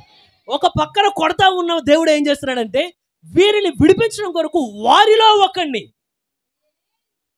ఇది జాగ్రత్తగా వినండి మీరు, బయట ఎక్కడో ఒకడిని కాదు, వారిలో ఉన్న ఒకడిని, ఎవరినంటే ఒత్నియేలుని దేవుడు పైకి లేపడం ప్రారంభించాడు. ఆ ఒత్నియేలులో దేవుడు తన ఆత్మను పూర్తిగా కుమ్మరించిన తర్వాత వారిలో ఒకడుకున్న ఒత్నియేలు వెంటనే లేచి శత్రువును సంహరించిదే మళ్ళీ వెనక్కి వస్తున్నాడు. ఎంతమందికి అర్థమవుతుందో? ఎప్పుడైతే ఒత్నియేలు ఇశ్రాయేలు పైకి లేపాడో, నిదానంగా శత్రువుల ద్వారా అంటే వీరికి విడుదల వచ్చింది. అయ్యా ఇప్పుడంతా బాగుంది అనుకున్నారు. వెంటనే ఎప్పుడైతే వీళ్ళు నిదానంగా చల్లారిపోవడం ప్రారంభించారో, మరలా దేవుడు శత్రువులు రేపడం, శత్రువులు వీళ్ళ మీదకి రావడం, వెంటనే దేవుడు యెహూదిని ముందుకు నడిపించాడు. ఎంతమందికి గుర్తుంది? యెహూది ఎప్పుడైతే ఇశ్రాయేలు కొరకు ఎంతో విజయాన్ని ఇచ్చిన తర్వాత యెహూది మరణించాడో, వెంటనే ఇశ్రాయేలు చల్లారిపోగానే దేవుడు వెంటనే సంగరిని దేవుడు పైకి లేపడం ప్రారంభించాడు. ఇక్కడ ఎలా జరిగిందో ఇక్కడ కూడా అదే జరుగుతుంది. ఈ రోజున పౌలు వర్తమానం ద్వారా ప్రజలు చల్లారిపోగానే దేవుడు ఐరేనస్ని దేవుడు పైకి లేపుతున్నాడు. ఎంతమందికి అర్థమైందో అండి? ఎప్పుడైతే శత్రువు యొక్క ఆ వాక్యం ఇవ్వబడిన తర్వాత ఆ వాక్యం జీవించే విషయంలో ప్రజలు విఫలమవడం ప్రారంభించారో, ఐరేనస్లో దేవుడు తన ఆత్మనిచ్చి నిలబెట్టిన దేవుడే ఇప్పుడు మార్టిని దేవుడు లేపడం ప్రారంభించాడు. ఎంతమందికి అర్థమైంది? ఎందుకని ఒకటే సంఘకాలం లేదు సహోదరుడా అంటే, వారు ప్రజలు చల్లారిపోయినప్పుడు దేవుడు అలా విడిచిపెడితే ఎప్పుడో పాతాళం భూమి మీద ఉండేది. కానీ దేవుడు కృప ఏం చేస్తుందంటే, చల్లారిపోయే సమయంలో దేవుడు తన యొక్క వ్యక్తిని పంపించి మళ్ళీ ఉజ్జీవాన్ని పంపిస్తున్నాడు. చల్లారిపోతుంటే దేవుడు ఒక వ్యక్తిని పంపించి ఉజ్జీవాన్ని పంపిస్తున్నాడు. ఒక నూతన నాయకుడు వస్తుందంటే దేవుని కృప అది. ఎంతమందికి అర్థమైంది? అర్థమైందండి చెప్పింది? ఒక సంఘకాలం తర్వాత మరొక సంఘకాలం రావడం కారణం ఏంటంటే, ఇది చల్లారిపోతుంటే దేవుడు చేతులు కట్టుకొని అయ్యో సాతానా ఎట్టా చేసావు అన్నట్ల వెంటనే ఏం చేస్తున్నాడంటే, తన వారిని పంపించి దేవుడు ఇశ్రాయేలు విడిపించడానికి దేవుడు రంగంలోనికి వచ్చాడా, లేకపోతే ఒత్నియేలుని పంపించాడా? ఎంతమంది గుర్తుంది? దేవుడు వెళ్ళాడా, ఒత్నియేలుని పంపించాడా? అదే దేవుడు ఎప్పుడైతే మళ్ళా ఒత్నియేలు ద్వారా తర్వాత జరిగిన కార్యాల్లో సంఘం క్షీణించినప్పుడు మళ్ళా దేవుడే రంగంలోనికి వచ్చాడా, దేవుడు యెహూదిని పంపించాడా? తర్వాత దేవుడే వచ్చాడా, శంకర్ని పంపించాడా? ఇప్పుడు కూడా అంతే, దేవుడే దిగిరావడం కాదు, కానీ దేవుడు తన ఆత్మని నింపి ఆ వర్తమానికుల్ని దేవుడు నిలబెట్టడం ప్రారంభించాడు. ఎందుకొరకంటే, నేను ఇష్టపడుతున్నాను ప్రభువా, ఇది నా కొరకు నువ్వు ఒక వర్తమానికుడి జీవితాన్నే నువ్వు తీసుకున్నావు. ఈరోజు ఈ వర్తమానం ఉందంటే దేవుడు ప్రవక్తను లేపబట్టే కదా ఈ వర్తమానం అలా మన ప్రజల్లోనికి వచ్చింది. దేవుడు దిగిరాట్లా, కానీ దేవుడు తన వర్తమానికుడిని పంపిస్తున్నాడు. ఎంతమంది ఇష్టపడుతున్నారు దాన్ని? నిజంగానేనా? అయితే ఈ పెర్గము అనే ఈ స్థలం ఎక్కడున్నదంటే మైసియాలో ఉన్నది. మనం ఈరోజు అనేది ఏంటంటే పెర్గమము.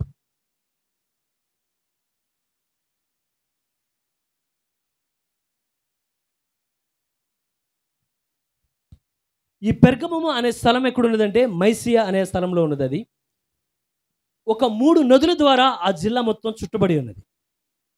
అయితే ఇక్కడ వీళ్ళు ఆరాధించే ఏదైతే మనం ఇప్పుడు పెర్గమం అని చదివామో, ఆ పెర్గమం అనేది ఒక నిజమైన పట్టణం. అది ఆ కాలంలో ఉన్న పట్టణంనే దేవుడు మాదిరిగా చూపించి ఈరోజు మా సంఘకాలాల ద్వారా దేవుడు మాట్లాడుతున్నాడు. అయితే ఆ పట్టణంలో చుట్టూ అక్కడ జరిగే కార్యాల్లో ఏమిటంటే, వాళ్ళు ఒక సర్పాన్ని ఆరాధించేవాళ్ళు. అది ఏమి సర్పం అంటే బతుకున్న సర్పమే. మీరు గమనిస్తే చాలా చోట్ల ఏమైందంటే, సర్పం యొక్క విగ్రహాన్ని పెట్టి ఆరాధిస్తారు. కానీ ఈ పెర్గము సంఘం ఆరాధించినప్పుడు, అంటే సంఘం కాదు, అక్కడున్న అన్ని ప్రజలందరూ ఆ పట్టణంలో ఉన్నవారు ఆరాధించినప్పుడు నిజమైన సర్పమే అది ఎప్పుడైతే ఆ యొక్క గుడిలో ఉంటే ఆ ఉన్న సర్పాన్నే వీళ్ళు దేవుడిగా కొలిసి ఆరాధించేవాళ్ళు. వాళ్ళ దేవుడి స్థానంలో ఈ సర్పానికి ఎల్లప్పుడూ పూజలు ఇస్తూ ఉంటారు. అయితే విచిత్రం ఏంటంటే, మీరు సర్పం యొక్క ఆరాధనని ఎక్కడ చూస్తారు అంటే, మీరు ప్రాచీన రాజ్యాలు ఏమి చూసినా ప్రతి రాజ్యంలో దరిదాపుగా పామును పూజించడం అనేది కనపడుతుంది. ఆఖరికి మనమున్న ఈ హిందూ దేశంలో కూడా సర్పాన్ని వాళ్ళు ఆరాధిస్తారు. అవునా కదా? మనం అందరం చూసిన విషయం. అయితే కానీ ఇది చాలా మంది ప్రజలకంట ఇది ఒక అదృష్టానికి సూచన అంట సర్పం అనేది. కానీ దేవుని లేఖ ప్రకారం ఏమంటే, సర్పం ఒక అదృష్టానికి సూచన కాదు, కానీ అది దేనికి సూచన అంటే అది పాపమునకు శపించబడిన జంతువు. అది ఎంతమంది నమ్ముతున్నారు? అది శపించబడిన జంతువు అని నమ్ముతున్నారా? అయితే ఎందుకనేది ఒక శపించబడిన జంతువు అంటే, మొట్టమొదటిగా ఈ ప్రపంచమంతా సర్వనాశనం అయిపోవడానికి కారణం ఏంటంటే సర్పం. అయితే ఏం తప్పు చేసిన సర్పం అంటే, ఎలా అయితే దేవుడు మనకు వివేచన పెట్టి ఒక ఆత్మ మన హృదయంలోనికి రావచ్చో రాకూడదో దేవుడు మనకు వివేచన పెట్టాడు.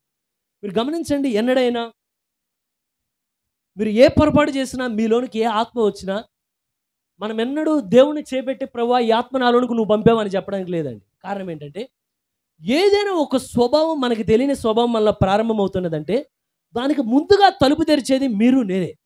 కారణం ఏంటంటే, ఎప్పుడైతే ఒకవేళ సపోజ్ దొంగతనం ఒకవేళ దొంగతనం చేసే వ్యక్తి ఉన్నాడు, తనలోనికి ఆత్మ ఎప్పుడు ప్రవేశిస్తుందంటే, ఎప్పుడైతే తను ఒక దొంగతనం చేసేటప్పుడు ముందుగా మనస్సాక్షి చెప్పుద్దంట నువ్వు చేసే తప్పు, నువ్వు ఇక్కడ ఆపే. కానీ ఎప్పుడైతే ఆ ఆలోచన దాన్ని దాటి ముందుకు వెళ్ళడం ప్రారంభిస్తాడో నిదానంగా ఆ స్పిరిట్ లోనికి రావడం ప్రారంభిస్తుందట. ఎంతమందికి అర్థమైందండి? మొట్టమొదటి ఆలోచన మీరు చంపగలిగితే ఆత్మ మీలోనికి రాలేదు, కానీ ఆలోచన కానీ మీరు అంగీకరిస్తే నిదానంగా ఆత్మ మీలోనికి రావడం ప్రారంభిస్తుంది. ఎంతమందికి అర్థమైందో? అయితే ఇప్పుడు ఇక్కడ ఏం జరుగుతుందంటే, ఇప్పుడు సర్పానికి కూడా ఒక ఏమని చెప్పాలంటే ఆ సాతాన్ని తనలోనికి ఆహ్వానించకూడదో నిర్ణయం తీసుకునే శక్తి వాడుకున్నది. ఎంతమంది గ్రహించగలుగుతున్నారు? ఎప్పుడైతే ఆ యొక్క సాతాను అలా ఏదైనా తోటలోనికి వచ్చి ప్రతి జంతువును చూసి ఏ జంతువు ద్వారా నేను ఏదైనా తోటలోనికి వెళ్ళి దేవుడి యొక్క ప్రణాళిక చెడగొట్టాలని వాడు ఆలోచిస్తా ఒక్కొక్క జంతువును దాడుతూ వెళ్తూ ఉంటే, అప్పుడు వాడు కనుగొన్న జంతువు ఎగ్జాక్ట్గా ఒక ఆ దేవుడు అనుకున్న ప్రణాళిక అంతా చెరపడానికి సరిపోయే జంతువు ఏదైనా ఉందంటే అది సర్పం మాత్రమే. ఎందుకంటే వాడి యొక్క శరీర నిర్మాణం అలా ఉన్నదట. మీరు అనొచ్చు, సుదర్శన్ నువ్వు సర్పాన్ని పట్టుకొని జంతువు అంటున్నావు అంటే, లేఖనం చదివిన ఎవరికైనా తెలిసింది ఏంటంటే సర్పం ఒక ప్రాకే జీవి కాదు, ప్రారంభంలో అది ఒక భీకరమైన జంతువు. అది అవునా కదా అండి?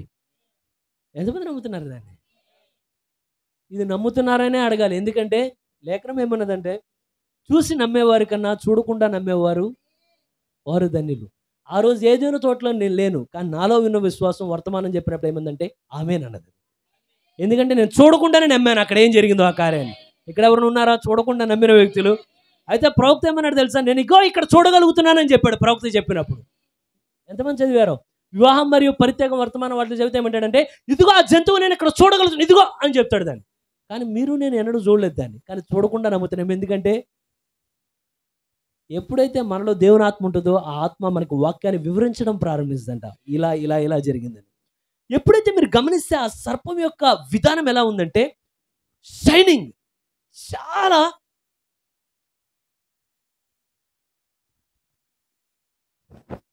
సర్పం గురించి ప్రవక్త మాట అన్నాడు. ఏమనంటే, సర్పం ఎంత ఆకర్షణీయంగా ఉన్నది అని చెప్పాలంటే, అది శపించబడక మునుపు ఎంతో ఆకర్షణీయంగా ఉన్నదట. శపించబడిన తరువాత కూడా దాని అందం దాన్ని ఇంకా కొనసాగుతూనే ఉన్నదట. కారణం ఏంటంటే, మీరు ఎన్నడైనా ఏదైనా సర్పం సరిగా ఇప్పటికీ మీరు చూసిన కొన్ని వాటిలో కూడా కొన్ని జాతులు ఉన్నాయి. వాటిని ఆగండి గూగుల్లో కూడా చెక్ చేసి చూశాను. ప్రవక్త ఊరికే చెప్పలేదు అన్నమాట. వాటి యొక్క చర్మపు విధానం చూస్తే ఎంతో షైనింగ్, అంటే మెరిసినట్లు ఉంటాయి. పాము ఇలాగానే వెళ్తూ ఉంటే ఆ కెమెరాస్తో తీస్తూ ఉంటే షైనింగ్ ఇలా వస్తూ ఉంటుంది. దాని చిన్న చిన్న పొలుసులు ఇలా దాటుకుంటూ ఆ చర్మం వెళ్ళేటప్పుడు అది ఎంతో ఆకర్షణీయంగా కనపడుతూ ఉంటుందట. అయితే గమనించండి, దాని శరీర విధానం, దాని యొక్క దారుఢ్యం, అందమైన రంగులతో ఉంటుందండి. మనం చూసినట్టు అన్ని పాములు నల్లగా పచ్చగా ఉండవు, కొన్ని పాములు అయితే వాటిలో ఎన్ని షేడ్స్ ఉంటాయో, బ్లూ, రెడ్, ఎల్లో, ఆఖరికి కొన్ని పాములకైతే కిరీటం పెట్టినట్లు ఇక్కడ ఇట్లా ఇట్లా ఇట్లా ఉంటుంది. మీరు ఎప్పుడైనా గూగుల్లో చెక్ చేసుకోండి. నేను ప్రవక్త మాట చెప్పిన తర్వాత ఇది నిజమా కాదా అని చెక్ చేస్తే అది నిజం. పాముల్లోనే మీరు చూస్తే ఆశ్చర్యగొలిపే రంగులు ఉంటాయి, దాంట్లో ఆశ్చర్యం గొలిపేంత బలంగా ఉంటుంది. అనకొండ, గ్రీన్ అనకొండ అని అంటారు. అది చూస్తేనే ఇంతలా ఉంటుంది. మీరు ఆ పాము జాతుల్లో ఏదైనా అంతే, దానికి ఎంత బలం ఉంటుందో దాంట్లో ఉన్నప్పుడు. ఆ సర్పంలో నుండి వచ్చినవి ఇవన్నీ. అయితే అది ఎల్లప్పుడూ అందంగానే ఉన్నదట. అయితే మీరు గమనించండి, సర్పం ఎలా ఆ రోజు అందంగా ఉందో ఈ రోజుకి అందంగా ఉందో, పాపం కూడా ఆ రోజు అందంగానే ఉంది, ఈ రోజు కూడా చాలా అందంగానే కనపడుతుంది. రోజులు మారినాయి కానీ పాపానికి ఉన్న ఆకర్షణీయత ఎక్కడికి పోలేదట. అది ఇంకా పాపంలోనే నిలబెడతా ఉన్నది. ఎందుకంటే ఎప్పుడైతే హవ్వని సర్పం సమీపించినప్పుడు, ఇది కొంచెం అర్థం చేసుకునే వాళ్ళు, వర్తమానంలో ముందు ఉన్న వాళ్ళకైతే అర్థమైతే, నేను చెప్పే మాటలు లేని వాళ్ళకైతే అంత కొత్త సినిమాలా కనబడతా ఉంటుంది. ఏం అర్థం కావట్లేదు ఏం చెప్తున్నాడు. ఎప్పుడైతే హవ్వని ఆ యొక్క సర్పం సమీపించేటప్పుడు ఈవిడిలో కలిగిన అనుభూతి ఎన్నడూ తన జీవితంలో రుచి చూడాల. మొట్టమొదటిసారిగా అటువంటి అనుభవాన్ని తన రుచి చూస్తుంది తన దేహంలో. ఆ సర్పం దగ్గరికి వచ్చేటప్పుడు అది ఎంతో తీపిగా, ఎంతో ఆకర్షణీయంగా, తన హృదయం ఎంతో అంటే పురుగొలిపోయినట్లు ఏదో ఒక తెలియని సంతోషం. ఎప్పుడైతే ఆ పాపం అట్లా అట్లా తన వంచనం ప్రారంభించిన తర్వాత, అసలు దేవుడు ఎన్నో ఆశీర్వాదాలు ఇచ్చిన హవ్వ, ఎంతమంది నమ్ముతున్నారు దేవుడు ఎన్నో ఆశీర్వాదాలు ఇచ్చాడు, కానీ లొంగిపోవడం ప్రారంభిస్తే ఆ రోజున ఎలా జరిగిందో ఈ రోజు ఉన్న సంఘంలో కూడా అదే పాపం ఎలా ఉందంటే అంతే తీపిగా కుటుంబాల్లోనికి వెళ్ళి జరపడతా ఉన్నదట. మీరు గమనించండి, ఎన్నడైనా ఒక ఎదిగే వ్యక్తుల్ని, ఎదిగే పురుషుని, ఎదిగే స్త్రీలని, ఇది కేవలం ఇక్కడే కాదు, ఉద్దేశం కెమెరాలో కూడా బయటకు వెళ్ళదు కాబట్టి ఇది నేను ముందుకు చెప్పుకుంటూ వెళ్తున్నాను. ఎదిగే స్త్రీని ఎప్పుడైతే వాళ్ళు వివాహానికి ఆ వయసుకు ఎదుగుతూ ఉండే సమయంలో, వాళ్ళు మెచ్యూర్ అయ్యే ఆ టయాల్లో ఎన్నడూ వారి కుటుంబాలు అనేక సార్లు మాట్లాడతారు, అనేకం జరుగుతాయి. కానీ ఎప్పుడైతే వేరే పరిచయం వస్తూ ఉండగానే ఏదో తెలియని ఒక ఫీలింగ్, ఏదో తెలియని ఒక అనుభూతి, అది ఎక్కడదో కాదు సహోదరుడా, అది అక్కడే ఉన్నది. అది నేటికి ఇంకా యవనస్తుల మధ్యలో కూడా పనిచేస్తానే ఉంటుంది. కానీ అది ఎంతమంది ఇష్టపడుతున్నారు దాన్ని? పాపం చేయడానికి కాదు. దేనికి ఇష్టపడుతున్నామంటే పాపం యొక్క ఆకర్షణ అంతే ఉంది, కానీ దేవుడు చూసే నేత్రాలను దేవుడు మనకి ఇవ్వకపోతే మనం కూడా దానిలో బానిసలుగా ఉండేవాళ్ళం. కానీ ఆయన కృప మనల్ని విడిపించి బయట నిలబెట్టిందండి. అయితే నిజమే కాదా నేను చెప్తున్నది? ఇది నేను చెప్పేది మీరు కొంత గ్రహించుకోవడానికి దేవుడు మీ నేత్రాలు తెరచును గాక. సోదరుడు, ఒకళ్ళు వివాహమైన వ్యక్తి అయి ఉండొచ్చు, వివాహమైన స్త్రీ అయి ఉండొచ్చు, వివాహమైన పురుషుడు అయి ఉండొచ్చు. దేవుడు ఎవరితో మాట్లాడుతాడో నాకు తెలియదు, కానీ ఆయనకి స్పష్టంగా ఆయన అన్నీ తెలిసిన దేవుడు ఆయన. కానీ ఎన్నడైతే వివాహమై ఒక నిబంధనతో ఉన్న తర్వాత మరొక పురుషుని నువ్వు సమీపించేటప్పుడు, ఏ అవసరంతో సమీపించినా నీకు ఆ పురుషుడికి మధ్యలో పరిశుద్ధ ముసుగు ఉండి తీరాల్సిందే. ఎంతమందికి అర్థమైంది? కారణం ఏంటంటే ఈ రోజున వివాహమైన వ్యక్తులే, వివాహమైన వాళ్ళే, వాళ్ళకి చేయబడిన నిబంధన మీరు దాటి వెళ్తున్నారు. కొన్ని కోట్ల మంది ప్రజలు దాటుకుంటూ వెళ్తున్నారు. ఆఖరికి సంఘానికి వచ్చే వాళ్ళు కూడా వివాహానికి చేయబడిన నిబంధనలు పగలగొట్టుకుంటున్నారు. కారణం ఏంటంటే పాపం ఎంతో తీపిగా ఆ రోజు ఎట్లా కనబడుతుంది, ఈ రోజుకి అంతే ఆకర్షణీయంగా కనబడుతుంది. కుటుంబాలు బద్దలైపోతున్నాయి.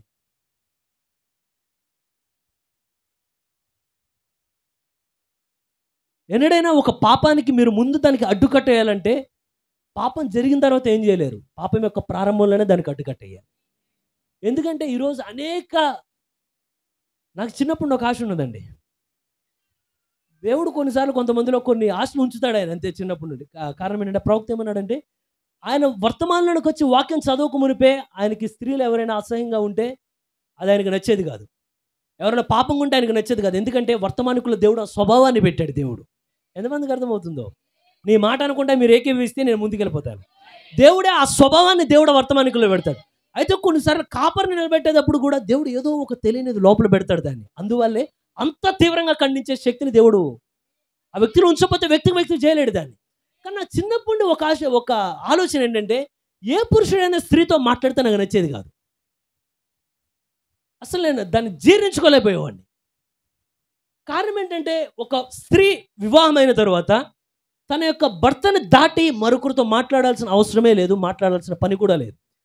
దేవుడిచ్చిన క్రమం ఏంటంటే, పురుషుడు లోనున్న స్త్రీ లోనుంటే పురుషుడు బయట వ్యక్తికి ఈ వ్యక్తికి మధ్యలో నిలబడతాడు. ఆమేన్. ఎంతమంది నమ్ముతున్నారు దాన్ని? ఎందుకంటే కుటుంబాలు విచ్ఛిన్నమయ్యేటప్పుడు ఎవరో ఇంటిలోకి వచ్చి ఏదో చేయరండి. మొట్టమొదట అది ఎక్కడ ప్రారంభమైందంటే మాటతో ప్రారంభమైంది. అది స్టార్టింగ్ బిట్. ఓ సహోదరుడు నువ్వు ఒకరు వివాహమైన సహోదరు అయి ఉండొచ్చు, ఓ సహోదరుడా నువ్వు వివాహమైన వ్యక్తి అయి ఉండొచ్చు. కానీ గమనించండి, ఆ పాపం ఆ రోజు ఎంత తీపిగా ఉందో ఈ రోజు మీరు ఎంత ఆత్మీయంగా నిలబడినా అది ఇంకా శోధిస్తానే ఉంటుంది. ఒక కొత్త స్వరం వినపడంగానే శరీరంలో లేని ప్రకంపనాలు పుట్టిస్తూ ఉంటాడు వాడు. వెంటనే మనం ఏం గుర్తించాలంటే పాపానికి లొంగిపోవడానికి నేను పుట్ల, కానీ పాపాన్ని జయించి సమాధానకర్తయ్యకు దేవుడు అపవాదిని మా కాళ్ళ కింద శీఘ్రంగా త్రొక్కించను కనుక వెంటనే దాన్ని దాటుకొని ముందుకెళ్ళడానికి మనం పిలబడ్డాం. ఎంతమంది ఇష్టపడుతున్నారు? నాకు అప్పటికీ నచ్చదు, ఇప్పటికీ నచ్చదు. మీరు ఎప్పుడైతే మీ మాట అదుపులో ఉండి ఎప్పుడైతే మీరు దూరంగా నిలబడతారో ఎన్నో కుటుంబాలు ఈరోజు బద్దలవ్వకుండా ఉండేవి. ఒక్క మాట దాటిన తర్వాతే కుటుంబాలు పగిలిపోతాయి. దేవుడు దయ చూపించిన గాక. సంఘంలో ఒక క్రమం ఎలా ఉంటుందో కుటుంబానికి ఒక క్రమం, భార్య భర్తల మధ్యలో కూడా ఒక క్రమం ఉంటుందండి. ఎంతమంది ఇష్టపడుతున్నారు? అయితే ఎప్పుడైతే ఈ సౌందర్యంలోనూ ఎప్పుడైతే ఈ వ్యక్తులు పడడం ప్రారంభించారో, అయితే సాతానికి ఏమున్నదంటే ఆలోచన, వాడు ఎంత అందంగా ఉన్నాడో సర్పం అవ్వ దగ్గర చూపించడం ప్రారంభించాడు. అంటే తన యొక్క అందం చూసినప్పుడు ఆ దేహ దారుఢ్యం చూస్తూ ఉంటే వాడికి అసలు చాలా వింతగా ఉంది. ఏంటిదంతా అవ్వ చూసినప్పుడు ఏదైనా మీ అలంకరణ కానీ మీ యొక్క అందం కానీ వాక్య క్రమం కాకుండా ఉంటే అది ఎక్కడో వ్యత్యాసమైన ఆత్మ నుండి పుట్టిందని అర్థం అండి. మీ అలంకరణ అయినా ఎలా ఉండాలంటే, ఏ స్త్రీకైనా ఎలా ఉంటుందంటే నేను అందంగా ఉండాలనే ఉంటుంది. ఎవరు పిచ్చి చింపురు చుట్టేసుకున్నట్టు తిరుగుతా వెళ్ళిపోరు ఎవరు. అందరికీ ఏమనిపిస్తుంది అంటే నేను కనబడినప్పుడు అవతల వ్యక్తికి అందంగానే కనబడాలి. కానీ నీ అలంకరణ కూడా వాక్యం యొక్క లేఖనంతో సరిపోవాలి. అలంకరణ ఎంతమంది ఇష్టపడుతున్నారు? నిజంగా లేఖనాలు సరిపోయేట్టు ఉండొచ్చా? ఎప్పుడైతే లేఖనాలకి సరిపోతూ ఉంటుందో దెయ్యం మిమ్మల్ని జయించినాడు, మీరు వాడిని జయించడం ప్రారంభిస్తారు. దేవుడు దయ చూపించిన గాక. కానీ సర్పం ఎంత అందంగా ఉన్నా దాని కనుగుడ్లు ఎన్నడూ అందంగా ఉండవండి. వాటిలో ఒక క్రూరత్వం కనబడుతూ ఉంటుంది మీరు కానీ దగ్గరగా చూస్తే. వాటిని సుదర్శి పాము ఏంటి, ఈ వాక్యం ఏంటి? కానీ గమనించండి, దేవుడు ఏది అర్థం పర్థం లేకుండా మాట్లాడే దేవుడు కాదు. విచిత్రం ఏంటంటే సంవత్సరానికి 44,94,00,000 మరి ఇప్పుడు వరకు నాకు కరెక్ట్గా లెక్క చూడాలి, పాము కాటుకి గురైన వ్యక్తుల్లో, అంటే అది చనిపోయినా చనిపోకపోయినా 44,94,14,060 మందిని పాము కాటుకు గురవుతారండి. కానీ విచిత్రం ఏంటంటే అది అంత కుట్టినా అంత చేసినా తీసుకెళ్ళి దానికే గుడ్లు పెడతారు. కానీ విచిత్రంగా దేవుడి సన్నిధిలో నీకు ఇంత వచ్చిన తర్వాత ఒక్క మిస్టేక్ జరిగితే చేశాడు, నాకేం చేయలేదు. విచిత్రం చూడ, కనిపించుకోనేమో మళ్ళీ వెళ్ళి నువ్వే దేవుడు అని ఆరాధిస్తూ ఉంటే నిజమైన దేవుడిని ఆరాధించే వాళ్ళేమో ఒక చిన్న పొరపాటుకి వెనక్కి వెళ్ళిపోతారు, చిన్న కష్టానికి వెనక్కి వెళ్ళిపోతారు. సోదరు, మనం ఎవరు వాళ్ళని చూసినా మనకు కొన్ని మెరుకులా కనబడుతున్నాయి. నాకు చాలా విచిత్రంగా ఉన్నది. అయితే పాముకి ఇప్పుడు మీరు గమనిస్తే దేనికన్నా చూడ్డానికి ఎంత ఆకర్షణీయంగా ఉంటుందో బయటికి ఎంతో అందంగా ఉంటుంది, కానీ దాని హృదయం ఎంతో కఠినంగా ఉంటుంది. దానిలో ఫీలింగ్స్ అనేవి ఉండవండి. ఫీలింగ్స్ అంటే ఆప్యాయత, అనురాగం అనేది ఆ జంతువులో కనబడుతుంది. మీరు ఒక కుక్కను గమనించండి, మీరు పెంచితే తిరిగి వచ్చి మళ్ళీ మీరు వచ్చే వరకు ఎదురు చూస్తూ ఉంటుంది దాన్ని. ఆమేన్. మీరు ఒక ఏనుగుని పెంచి చూడండి, ఏనుగు మనిషి పట్ల ఎంతో అసలు ఫ్రెండ్ ఎలా ఉన్నాడో అలా ఉంటుంది. కానీ మీరు ఒక పాముని పెంచి చూడండి, అది ఎన్నడూ తన యజమాని తన నమ్మలేని జీవి. అది బయటికి ఎంతో అందంగా ఉంటుంది, కానీ లోపల ఎంతో క్రూరమైన హృదయం ఉంటుంది. ఒక అందమైన స్త్రీ కూడా అంతే అట. వెలుపల మీ యొక్క ఆకర్షణంగా ఎంత మీరు అలంకరించుకున్నా మీ హృదయం కానీ సరి లేకపోతే ఆ సర్పానికి మనకి ఎటువంటి వ్యత్యాసం లేదండి. ఎందుకంటే ప్రపంచంలో ఉన్న బార్లన్నీ కలిపి ఎంతమంది ఎంతమంది ఆత్మల్ని పాతాల్లోకి నెడతాయో ఆ బార్లన్నీ పక్కన పెట్టినా ఒక్క అందమైన స్త్రీని పక్కన పెడితే ఈ బార్లన్నీ నడిపించిన ఆత్మల కన్నా ఈ స్త్రీ పాతాలని నడిపించే ఆత్మలు ఎక్కువ అంట. మీకు ఒకవేళ దేవుడు సౌందర్యమైన రూపాన్ని ఇచ్చిండుంటే అది శాపగ్రస్తమని నేను చెప్పట్లేదు, కానీ ఒక మాట చెప్తున్నాను, మీకు ఇచ్చిన ప్రతిదీ దేవుడికి ఇచ్చినట్లే మీకు ఇచ్చిన సౌందర్యం కూడా దేవుడి యొక్క మహిమార్థమే వాడుకోవచ్చు. దాన్ని నిజంగా వాడొచ్చిన 10 మంది మీరు అందంగా ఉన్నారని ఒకవేళ మీ వెనక చూస్తూ ఉంటే మీరు అప్పటికీ ఏ దేనికి లోబడకుండా తలదించుకొని ఇంకా దేవుని కొరకు మీరు వెళ్తూ ఉంటే ఏదో వ్యత్యాసం అనేది ఏంటంటే క్రీస్తే ఈ సహోదరులకు వచ్చున్నాడు కనుక. ఎంతమందికి అర్థమవుతుంది? మీ అందమే ఒకవేళ అంటే మీరు సరిగ్గా వాడగలిగితే ఏమైందంటే అవతలోడికి ఇంత అందంగా ఉన్న ఏ విధమైన ప్రతిస్పందన లేదని అంటే ఒకే వ్యక్తి దేవుడి కొరకు వాడపడగలడు, దెయ్యం కొరకు వాడపడగలడు. మీకున్న అందం దేని కొరకు వాడతారు? ఆయన రాజ్య నిర్మాణ నిమిత్తం వాడతారా? అయితే విచిత్రం ఏంటంటే, కానీ హైలైట్ ఏంటంటే ఇప్పటివరకు చెప్పింది అర్థమైందా? పాము అంటే మంచిదా కాదా మీకు అర్థమైనంత వరకు? ఇప్పుడు దాని శరీరమేమో దాన్ని దేనికి సూచనగా పెడతారు తెలుసా? పెద్దవాళ్ళు ఉన్నారు, వారు అర్థం చేసుకోవాలి. సంతాన అభివృద్ధి కొరకు, పాపం కొరకు వీటిని సూచనగా వాడతారు. కానీ ఎన్నడైనా సర్పాన్ని చూసి ఇక్కడున్న ఎంటైఎంఎస్హెచ్ చర్చిలు ఎవరికైనా ఇస్తే కనీసం పట్టుకోవడానికి కూడా ఇష్టపడరు. పాము అంటారు. వెంటనే ఒకవేళ మీకు విషయం తెలుసా, కొంతమంది సేవకులు ఒకసారి సాక్ష్యం కూడా చెప్పారు. వాళ్ళు అసలు అనకొండ కొండ చిలువ ఉంటే ఫోటో దిగడానికి వెళ్ళారంట. వెళ్ళి ఫోటో దిగే టైంలో కూడా కుదరక వెనక్కి వచ్చేసారట. వాళ్ళు వచ్చినందుకు కూడా ఆనందపడ్డారు తెలుసా? ప్రభు ఆ రోజు దిక్కుండా సహాయం చేశారు. ఎందుకంటే అదొక శాపగ్రస్తం దానికి సూచనగా కనబడుతుంది. కానీ హైలైట్, అసలు ఈ స్టోరీ మొత్తం హైలైట్ ఏంటంటే, అసలు ఏ పాము అయితే అసలు ఇట్లాంటిదా అంటే అసలు ప్రభు అయిన యేసుక్రీస్తే శాపగ్రస్తమైన ఇత్తడి సర్పంగా ఆయన లేచి అదిగో అది నా రూపంలో ఉన్నదని చెప్తున్నాడు ఆయన. అర్థమైందండి? ఎంత శాపగ్రస్తం అని చెప్తా ఉంటే దేవుడు ఏమన్నాడంటే తన్ను తాను ఇప్పుడు పాముగా ఆయన చూపించుకుంటా ఉన్నాడు ప్రజల మధ్యలో. ఎంత విచిత్రం! ఎందుకంటే అది ఆయన కొరకు కాదు, అది మన కొరకు చేసిన కార్యం. అది ఎంతమందికి అర్థమవుతుందో? ఎందుకంటే మోషే చెప్తున్నాడు, అయ్యా ఇప్పుడు అనేక మంది ప్రజలు వచ్చి, అయ్యా మన మధ్యలో పాములు వచ్చి మనల్ని కాటేస్తున్నాయి. ఓ మోషే, ఇప్పుడు ఏం చేస్తావంటే నువ్వు ఇత్తడి సర్పాన్ని నువ్వు లేవనెత్తు పైకి. వెంటనే ఇప్పుడు ఏమనిపిస్తాడు, ప్రభువా గొర్రె పిల్లనా? కాదు ఇత్తడి సర్పాన్ని. ప్రభువా సర్పం అనే శాపానికి దానికే సూచనగా దాన్ని పైకి లేవనెత్తు. ఎప్పుడైతే ఇత్తడి సర్పాన్ని పైకి లేపడం ప్రారంభించిందో ఇప్పుడు సర్పానికి దూరంగా పోయిన వాళ్ళు కాదు, సర్పం ఇంకా చూస్తే దేవుడు స్వస్థత ఇవ్వడం ప్రారంభించాడట.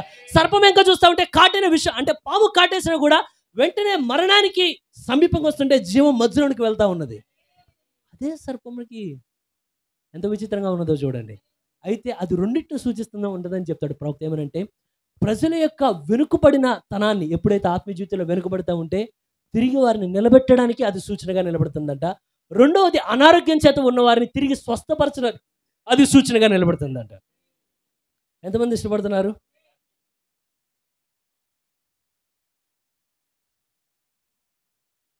నా వర్తమానం అయిపోయిందండి.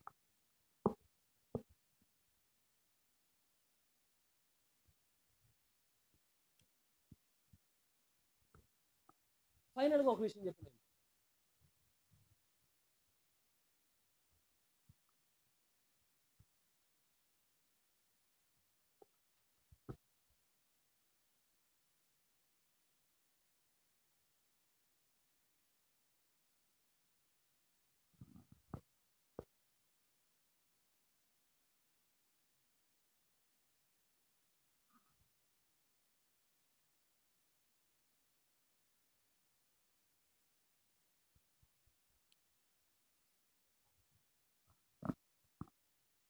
మీరు చూస్తే ఇప్పుడు మీకు 3 ఇంకా దీంట్లో ఘట సర్పం గురించి కూడా చెప్పొచ్చు. నేను ఆ టాపిక్ వెళ్ళట్లేదు, ఇక్కడున్న దాంతో నేను నిలబడుతున్నా. ఏదైనా తోటలో సర్పం ఉందా? అవునా? అరణ్యంలో ఎత్తబడిన ఇత్తడి సర్పం ఉందా? కల్వరిలో అసలు క్రీస్తే మన కొరకు ఆయన నలగొట్టబడి ఏదైతే మాదిరిగా చూపించబడిందో దానికే వాస్తవంగా ఆయన లేచి అక్కడ నిలబడి ఉన్నారా? తన పని ఆయన నెరవేర్తించారా? ఈ మూడింటి మధ్యలో లిటిల్ అంటే చిన్న కంపారిజన్ గమనిద్దాం.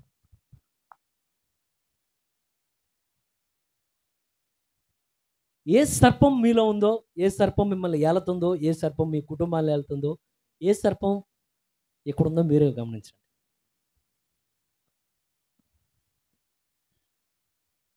రాసేదానికన్నా చెప్పుకుంటూ ఇక్కడ ఉన్న సర్పం అయితే ఎంతో ఆకర్షణీయమైనది, ఎంతో అందమైనది. అసలు వాక్యమునే దాటి ఒక స్త్రీ ముందుకెళ్ళేంత ఆకర్షణీయంగా కనబడింది.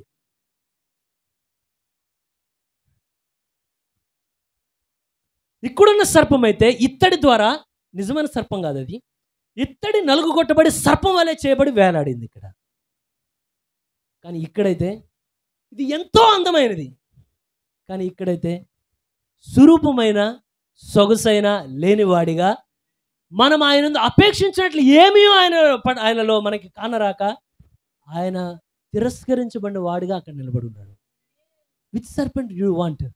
ఏది కావాలి? ఏది ఉన్నది మీ జీవితాలు? ఇది శపించబడిందా? ఎంతమంది నమ్ముతున్నారు? తను చేసిన పొరపాటు కొరకు అది శపించబడింది. ఆమేన్. ఎంతమంది గుర్తుంది? ఇది కొట్టబడి ఇత్తడితో కొట్టబడి చేయబడిందా? ఇది ఇత్తడి దేన్ని చూపిస్తుంది? అది ఎవరి కొరకు ఆ ఇత్తడి నలగొట్టబడింది? ఇశ్రాయేలీల కొరకు ఆ ఇత్తడి నలగొట్టబడింది.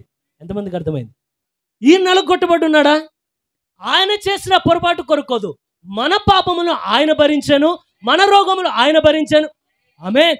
మన భారమంతా ఆయన మీద వేసి ప్రయాసపడి భారము మోసుకొని పోవచ్చున్న సమస్త ప్రజలారా నా యొద్దకు రండి, నేను మీకు విడుదలనిస్తాను. నేను ఈయన పాపం చేసి శపించబడలా, మన కొరకు కల్వరిలో ఒంటరిగా ఆయన చనిపోతా ఉన్నాడు.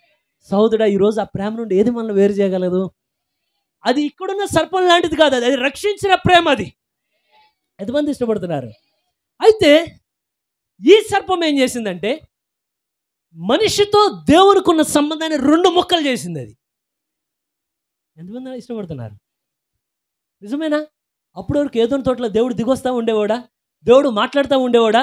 కానీ ఎప్పుడైతే సర్పం లోనికి అడుగు పెట్టిందో వెంటనే దేవుడు ఏం చేశాడంటే, ఆదమా గెట్ అవుట్, నువ్వు బయటికి వెళ్ళన్నాడు. అనగానే వెంటనే దేవునికి మానవునికి ఉన్న సంబంధం ఏమైంది? ఎంతమంది నాతో ఏకీభవించగలరు?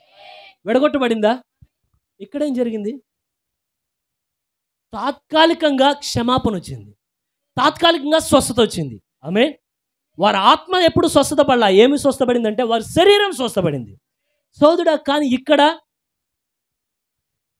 మీరు చెప్తే బాగుండేనేమో, ఇది మానవ జాతిని పడేవేసింది కాదు, కానీ ఇది దేవుణ్ణి మానవుని వేరు చేసింది కాదు, కానీ దేవుణ్ణి మానవుని తిరిగి సమాధానపరిచిన స్థలం. అది కల్వరి పూల స్థలం కాదట. ఏమనంటే రక్తసిక్తమైన కార్యం అంట. అది ఎంతమంది ఇష్టపడుతున్నారు దాన్ని? నాకు అటువంటి నాయకుడు కావాలని నేను కోరుతున్నా, అటువంటి వ్యక్తితో సహవాసాన్ని నేను కోరుతున్నా, అటువంటి వ్యక్తి నా జీవితంలో ఉండాలని నేను కోరుతున్నా, ఆయనే నా కుటుంబంలో ఉండాలని కోరుతున్నా, ఆయనే సంఘంలో ఉండాలని నేను కోరుతున్నా. ఆయన దేవుణ్ణి మానవుని దేవుని వేరు చేయడు. సమాధానపరచువారు ఎవరితో సమాధానపరిచాడు ఆయన? దేవుని యొక్క హస్తం, మానవుని యొక్క హస్తం ఎంతో దూరంగా పోయి ఉంటే ఇప్పుడు దేవుడు ఏం చేస్తాడు? కల్వరిలో ఆకాశానికి భూమికి మధ్యలో నిలబడి ఆ వచ్చిన వ్యత్యాసాన్ని ఇప్పుడు ఆయన పూర్తి చేయడం ప్రారంభించాడు. ఎంతమంది ఇష్టపడుతున్నారు దాన్ని? నేను తిరిగి ఆయనతో సమాధాన పడ్డా, దీనివల్ల కాదు, దానివల్ల. అదేం సర్పం అంటే కల్వరిలో ఆయన నా విమోచకుడు, తన ప్రాణాన్ని పెడుతూ చనిపోయాడు. ఆయన నా కొరకు సర్పంగా మారాడు. ఆయన ఎంతమంది ఇష్టపడుతున్నారు? ఇదైతే రక్తాన్ని మలినం చేసింది. ఎంతమంది నమ్ముతారు దాన్ని? ఎందుకంటే ఏదైనా తోటలో మీరు గమనిస్తూ ఉంటే పరిశుద్ధమైన రక్తం ఆదాములో ఉంది. నిజమేనా? స్త్రీ పురుషుల కలయిక లేకుండా పుట్టిన వ్యక్తి. పరిశుద్ధమైన రక్తం హవ్వలో ఉంది. ఎంతమంది నమ్ముతారు దాన్ని? అది మలినం కాకుండా వచ్చిన రక్తం. కానీ సర్పం అడుగు పెట్టినప్పుడు పరిశుద్ధమైన రక్తం విచ్ఛిన్నమై పాపపూరితమైన రక్తం అక్కడ ప్రవేశించి మానవులు అదే ప్రవేశిస్తూ ఉన్నది. ఎంతమంది ఇష్టపడరు? అదే ప్రవహిస్తూ ఉన్నది. ఎంతమందికి అర్థమవుతున్నదో? కానీ ఈయన ఏం చేస్తున్నాడంటే రక్తాన్ని మలినం చేయట్లా, మలినమైన రక్తాన్ని పరిశుద్ధపరచడం ప్రారంభించాడు ఈయన. ఎంతమందికి అర్థమైంది? సోదరుడు, ఏది కోరుతున్నావు నువ్వు? ఇది కావాలా?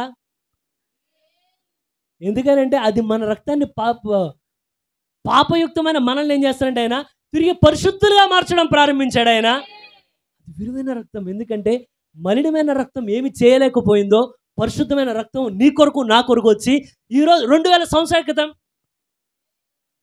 నాదిలోనే దేవుడు కంప్లీట్ చేశాడండి దాన్ని. ఎంతమంది ఇష్టపడుతున్నారు? చెప్పొచ్చునా ఇంకొన్ని? అయితే ఇంకోటి ఉన్నది. ఏమనంటే ఇది సృష్టి మాత్రమే. ఏదైనాలో ఉన్న సర్పం అనేక జీవుల్లో అదొక జీవు మాత్రమే. ఈయన సృష్టిలో ఒకడు కాదు, ఆయనే సృష్టికర్త. ఎంతమందికి ఏది కావాలి మీరు ఏది కోరుకుంటున్నారు? నేనైతే మీరు పోయిన ఎలక్షన్కి దేనికి ఓటేశారో నాకు తెలియదు, కానీ నేమటికి దీనికే ఓటేయాలని కోరుతున్నాను. ఆ కల్వరి మించిన త్యాగం మీ భూమి మీద ఎక్కడ మీరు కనుక్కుంటారు, నేను కనుక్కుంటాను దాన్ని. అయితే ఇంకొక విషయం చెప్పొచ్చిన మీకు, ఎప్పుడైతే భీకరమైన జంతువు ఆ యొక్క భీకరమైన రూపంతో హవ్వ ముందు నిలబడిన తరువాత పాపం చేసినప్పుడు ఎప్పుడైతే దేవుడు దిగు వచ్చిన తర్వాత ఎంతమంది గుర్తుంది? ఏం చేశాడు దేవుడు? శపించడం ప్రారంభిస్తే అప్పుడు వాడికి ఏమున్నాయంటే బలమైన కాళ్ళు ఉన్నాయి. ఒక మనిషి నిలబడితే దేవుడు ఏం చేశాడంటే ఇక మీదట ఇప్పుడు వరకు నీకు కాళ్ళు ఉన్నాయి, ఇక మీదట నువ్వు కాళ్ళతో ఇప్పుడు మనిషి ఉన్నట్టు ఇట్లా కాదు, ఇప్పుడు ఏమైపోతావు అంటే నువ్వు సర్పం. ఇప్పుడు ఏమవ్వాలంటే మట్టితో నేల మీద ప్రాకుచు నువ్వు మన్ను తింటూ బతుకుతూ ఉంటావు. ఎప్పుడైతే వాడి యొక్క ముందున్న రూపం ఇప్పుడు ఏమైందంటే అదృశ్యం అయిపోయింది. అర్థమైందండి? వాడు ముందున్న రూపం మనం ఎవరు చూడలా, మనం చూడలేము కూడా దాన్ని.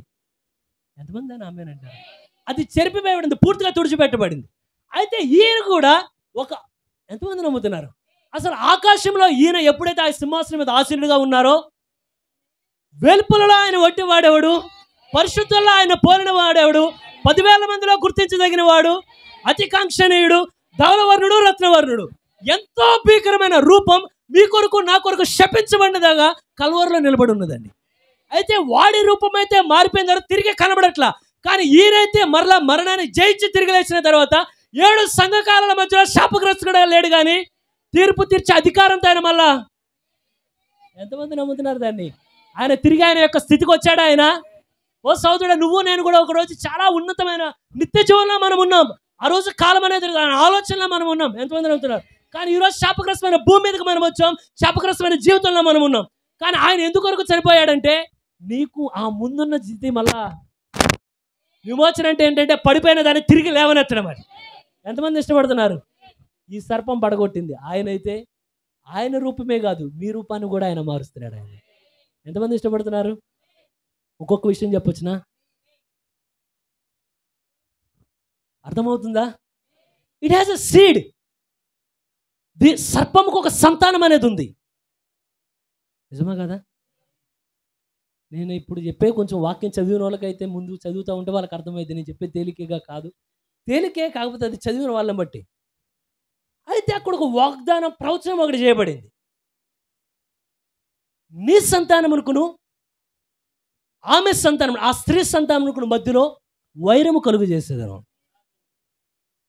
మొట్టమొదటిగా ఇప్పుడు ఏమైందంటే, నువ్వు ఆ మడిమను పట్టుకుంటావు, కానీ ఆయనైతే నీ తలని సమాధానకర్త దేవుడు శీఘ్రంగా అపవాదిని మీ యొక్క కాళ్ళ కింద అనగదొక్కగలనా? ఎంతమందికి అర్థమవుతున్నదో? అయితే ఇక్కడ ఏం జరిగిందంటే, వీడు ఒక సంతానాన్ని వీడు కలుగున్నాడు ఇక్కడ, కానీ ఈయనైతే ఆయనే సంతానంగా వచ్చాడు. ఆయన ఎప్పుడైతే అపవాది వచ్చి వాని యొక్క దేవుని కూడా మరణం లాగాలని ప్రయత్నిస్తే, కానీ పాతాళానికి వెళ్ళిన తర్వాత ఆయన చేతులు కట్టుకొని అయ్యో నువ్వు లాగేసావు అన్నట్లు, కానీ వెంటనే సాతాను యొక్క తలను చితుకుదొక్కి ఆయన మళ్ళీ పైకి రావడం ప్రారంభించాడట. ఎవరు కావాలి మీకు ఈ రెండిట్లో? నాకైతే ఆయనే కావాలి. అయితే ఈ సర్పం ఏం చేసిందంటే, ఆదాము దగ్గరికి అవ్వ దగ్గరికి వచ్చిన తర్వాత ఎంతో కలిసి ఉన్న కుటుంబాన్ని ముక్కలుగా చేసిందంటది. ఎలా చెప్తావు సుదర్శన్ ముక్కలుగా చేసిందంటే, ఎప్పుడైతే ఆదాము దగ్గరకు వచ్చి దేవుడు అడుగుతున్నాడు, ఆదాము ఎందుకని పొరపాటు చేసావు? వెంటనే ఆదాము ఏమన్నాడంటే, అయ్యయ్యా నేను చేయలేదయ్యా, నేను చేయడం కారణం ఈవిడి. ఒకవేళ ఎప్పుడు గబుక్కున సడన్గా ఎవరిని ఇంట్లోకి వెళ్ళి, ఏంటి బ్రదర్ మీ ఇంట్లో టీవీ ఉందంటే, అర్రే నేను కాదండి, కాదు, ఆవిడ అడుగుతూ ఉంటుంది సీరియల్ చూస్తానని చెప్పి. అయితే ఒకరి మీద ఒకరు నెట్టుకుంటాం, మనతో ఉన్న సమస్యలు అయ్యి. కానీ ఎప్పుడైతే ఈడేం చేశాడంటే, సాతాను ఆదామేమో అవ్వతో ఉన్న ఐక్యతలోనే దెబ్బతీశాడట, కానీ ఈయనైతే ఐక్యతను దెబ్బతీయట్లేదు, విడివిడిగా ఉన్న వారిని తిరిగి ఉభయుల్ని ఏకం చేయడం ప్రారంభించాడట. ఎంతమంది ఇష్టపడుతున్నారు దాన్ని? ఎందుకు సహోదరుడు అంటే, ఆదామేమో హవ్వ యొక్క పొరపాటుని ఈయన నెట్టేశాడు, కానీ దేవుడు ఏమన్నాడంటే, ఎప్పుడైతే ఆ డానియేల్ గురించి ఎంతమంది గుర్తున్నదో, ఆ యొక్క పరదేశంలోనికి గుర్తున్నదా అండి? ఎప్పుడైతే దేవుని సన్నిధిలోకి వెళ్ళిన తర్వాత నువ్వు యోగ్యుడు కాదు అనగానే ఒక మెల్లని తీయనైన స్వరం వినబడుతుందంటే, ఏమనంటే, అయ్యా అతను యోగ్యుడు కాదు కానీ భూమి మీద నా కొరకు నిలబడ్డాడు కనుక అతని కొరకు నేను నిలబడుతున్నా. అర్థమవుతుందా అండి? ఆదాం ఏం చేశాడంటే నెట్టేశాడు, కానీ దేవుడు ఏమన్నాడంటే, నెట్టే ఇట్లా ఆయన అడ్డుగా నిలబడుతున్నాడు. ఆయన నా ఓటు ఇక్కడే, అక్కడే నేను వేద్దామని కోరుతున్నా. ఎవరన్నా అట్టే నిలబడడానికి ఇష్టపడుతున్నారా? ఓ సోదరుడా, నాకు ఎంతో అవసరం మా వెళ్ళనే స్వరం, అది ఎన్నడూ విన తీయని స్వరం నాకు అవసరం. ఎందుకంటే నా బతుకులు అనేక పొరపాట్లు ఉన్నాయి కనుక. ఆమేన్. దేవుడు కృప బట్టి ఆయన నిలబడే శక్తిని నాకు అనుగ్రహిస్తే ఆ రోజు నేనేం కోరుతుంటే ఆ స్వరం నేను వినాలని కోరుతున్నా. అది ఆదాము బట్టి స్వరం కాదు, ఆదాము కంటే శ్రేష్టమైన స్వరం అది. ఆదామేమో నెట్టేశాడు, కానీ ఆయన ఏమో నేను దగ్గర తీసుకొని నేనున్నాను ప్రభు మధ్యలో. ఎంతమంది ఇష్టపడుతున్నారు దాన్ని? ఇంకొక విషయం చెప్పవచ్చునా? అయితే ఒక వర్తమానంలో ప్రవక్త ఏమన్నాడంటే, ఏదైతే ఈ సర్పం ఉన్నదో దానిని ఆయన చెప్తా ఏమన్నాడంటే, ఇది మంచి చెడులను తెలియనిచ్చు వృక్షానికి ఒక మాదిరి అని చెప్పాడు. ఆయన ప్రవక్త చెప్పింది అది. అయితే మంచి చెడు వృక్షం ఏమైందంటే, అది ఎదిగి ఎదిగి ఎదిగి ఎదిగి ఎదిగి ఎదిగి అంటే ఒక ఎత్తునికి వచ్చిన తర్వాత ఇరిగి కిందకు పడుతుందంట. అది కూడా నేను చెప్పాలి, ప్రవక్తే చెప్పాడు. మీరు గమనించండి, టెక్నాలజీ ఏమవుతుంది? ఎదుగుతుందా? చదువేమవుతుంది? మీరు చెప్తే బాగుండేమో. అందం ఏమవుతుంది? అందరికెళ్ళి చెప్తే బాగుండేమో. పాపం ఏమవుతుంది? కానీ ఇవి ఎదిగి ఎదిగి ఎదిగి ఎదుగుతూ ఉండవు, ఒకరోజు నిరిగిపోతాయట. అయితే ఈయన ఇక్కడ ఎత్తబడిన ఈయన మంచి చెడ్ల వృక్షం కాదు, ఆయన ఎవరంటే జీవ వృక్షం. అది ఎల్లప్పుడూ ఎదుగుతూనే ఉంటుందట. దాన్ని ఆపేవాడు లేడు, అది ఆగదు కూడా. ఎందుకంటే చేతి సహాయం లేకుండా తీయబడిన రాయి అది. సోదరు, ఎట్లా నిలబడదాం అనుకుంటున్నారు మీరు? ఏది మిమ్మల్ని నిలబడి చేస్తుంది ఈ రోజున? ఇంకా మాట్లాడొచ్చునా? ఇంకోటి వచ్చి అర్థమవుతుందా అండి? అయితే ఇక్కడ ఏం జరిగిందంటే, దేవుని సంతానాన్ని చూడాలని ఈ సర్పం అనుకున్నదట. సుదర్శన్, ఎట్లా చెప్తావు అంటే, అదే సర్ప సంతానం నుండి కయ్యను వచ్చిన తర్వాత, ఆ యొక్క బీజం నుండి కయ్యను రంగానే ఎప్పుడైతే హేబేలు ఆ యొక్క బలిని అర్పిస్తా దేవుడు ముందు నిలబడి, ఆ బలి ఎప్పుడైతే అది దేవుడు అంగీకరించడం ప్రారంభించాడో, ఎందుకంటే ప్రేయర్ చేయడం గొప్ప కాదు, కానీ ప్రేయర్కి దేవుడు ఆయన కృపను బట్టి జవాబునివ్వడం గొప్ప. ఎంతమందికి అర్థమైందండి? అందరూ ప్రార్థన చేస్తారు, మనం చేస్తారు, హిందువులు చేస్తారు, ముస్లిమ్స్ అందరూ చేస్తారు, అది కాదు. కానీ ఏం కావాలంటే చేసిన ప్రార్థన తిరిగి జవాబు కావాలి. ఇప్పుడు హేబేలు ప్రార్థిస్తే కయ్యను ప్రార్థన తేడా ఏంటంటే, కయ్యను ప్రార్థిస్తున్నాడు, హేబేలు ప్రార్థిస్తున్నాడు, కానీ ఇతని ప్రార్థనకి జవాబుని దేవుడు పరలోకంలో ఇవ్వడం ప్రారంభించాడు. నేను ఎల్లప్పుడు అటువంటి ప్రార్థన నేను కోరుతున్నా. అది అవునైనా సరే కాదైనా సరే, కానీ నాకు ఒక జవాబు నీ నుండి కావాలి ప్రభువా. అది అంగీకరించబడిన ప్రార్థనగా ఉండును గాక. కయ్యను చూస్తున్నాడు, ఇదేంటి హేబేలు ప్రార్థన పెట్టినాడు, దేవుడు నా ప్రార్థన ఏమో అక్కడ ఎవరు దిగి రావట్లేదు, ఏం జరగట్లేదు, అలా గమనిస్తూ ఉన్నాడు. వెంటనే హేబేల్ అక్కడ రాతితో చంపుతూ ఉంటే నిదానంగా హేబేల్ అట్లా తను అర్పించిన బలితోనే ఏ గొర్రెనైతే చంపాడో ఆ గొర్రె యొక్క రక్తం కారుతూ ఉంటే అదే బలిలో అలా పడి అలా ప్రాణాన్ని విడిచాడు.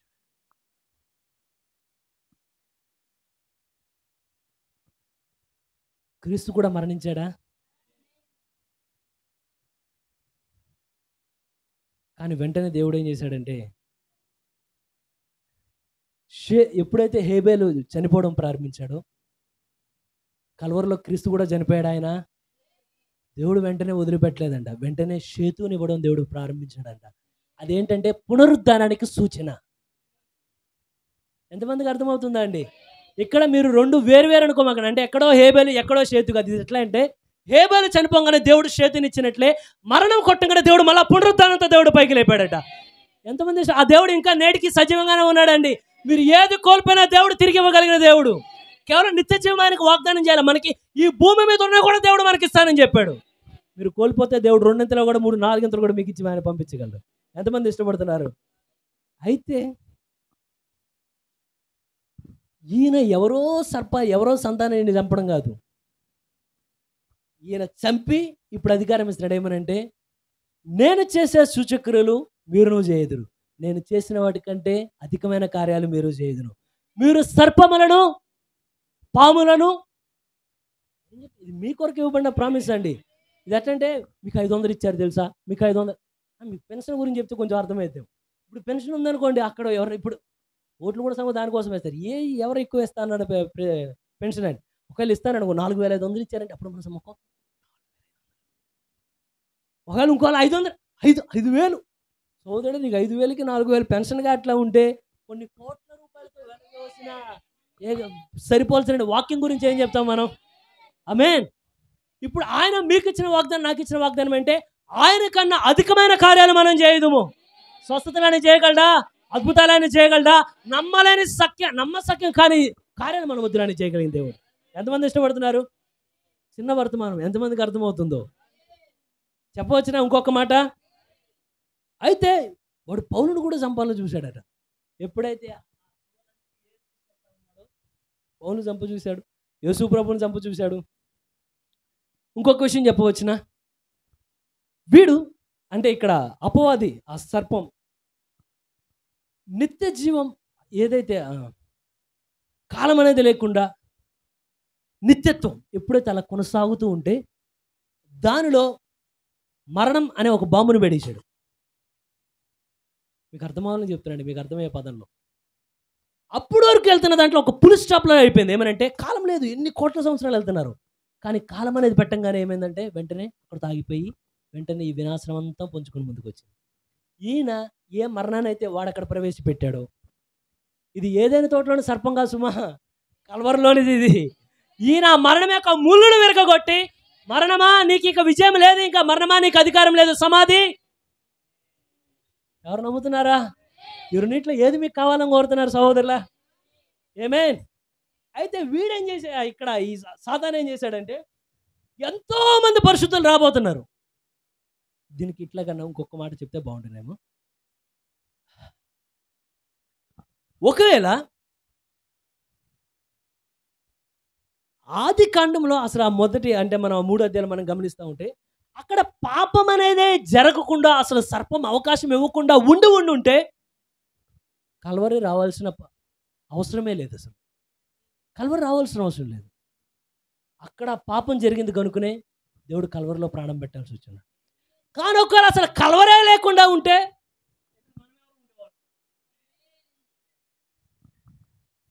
అర్థమైందండి.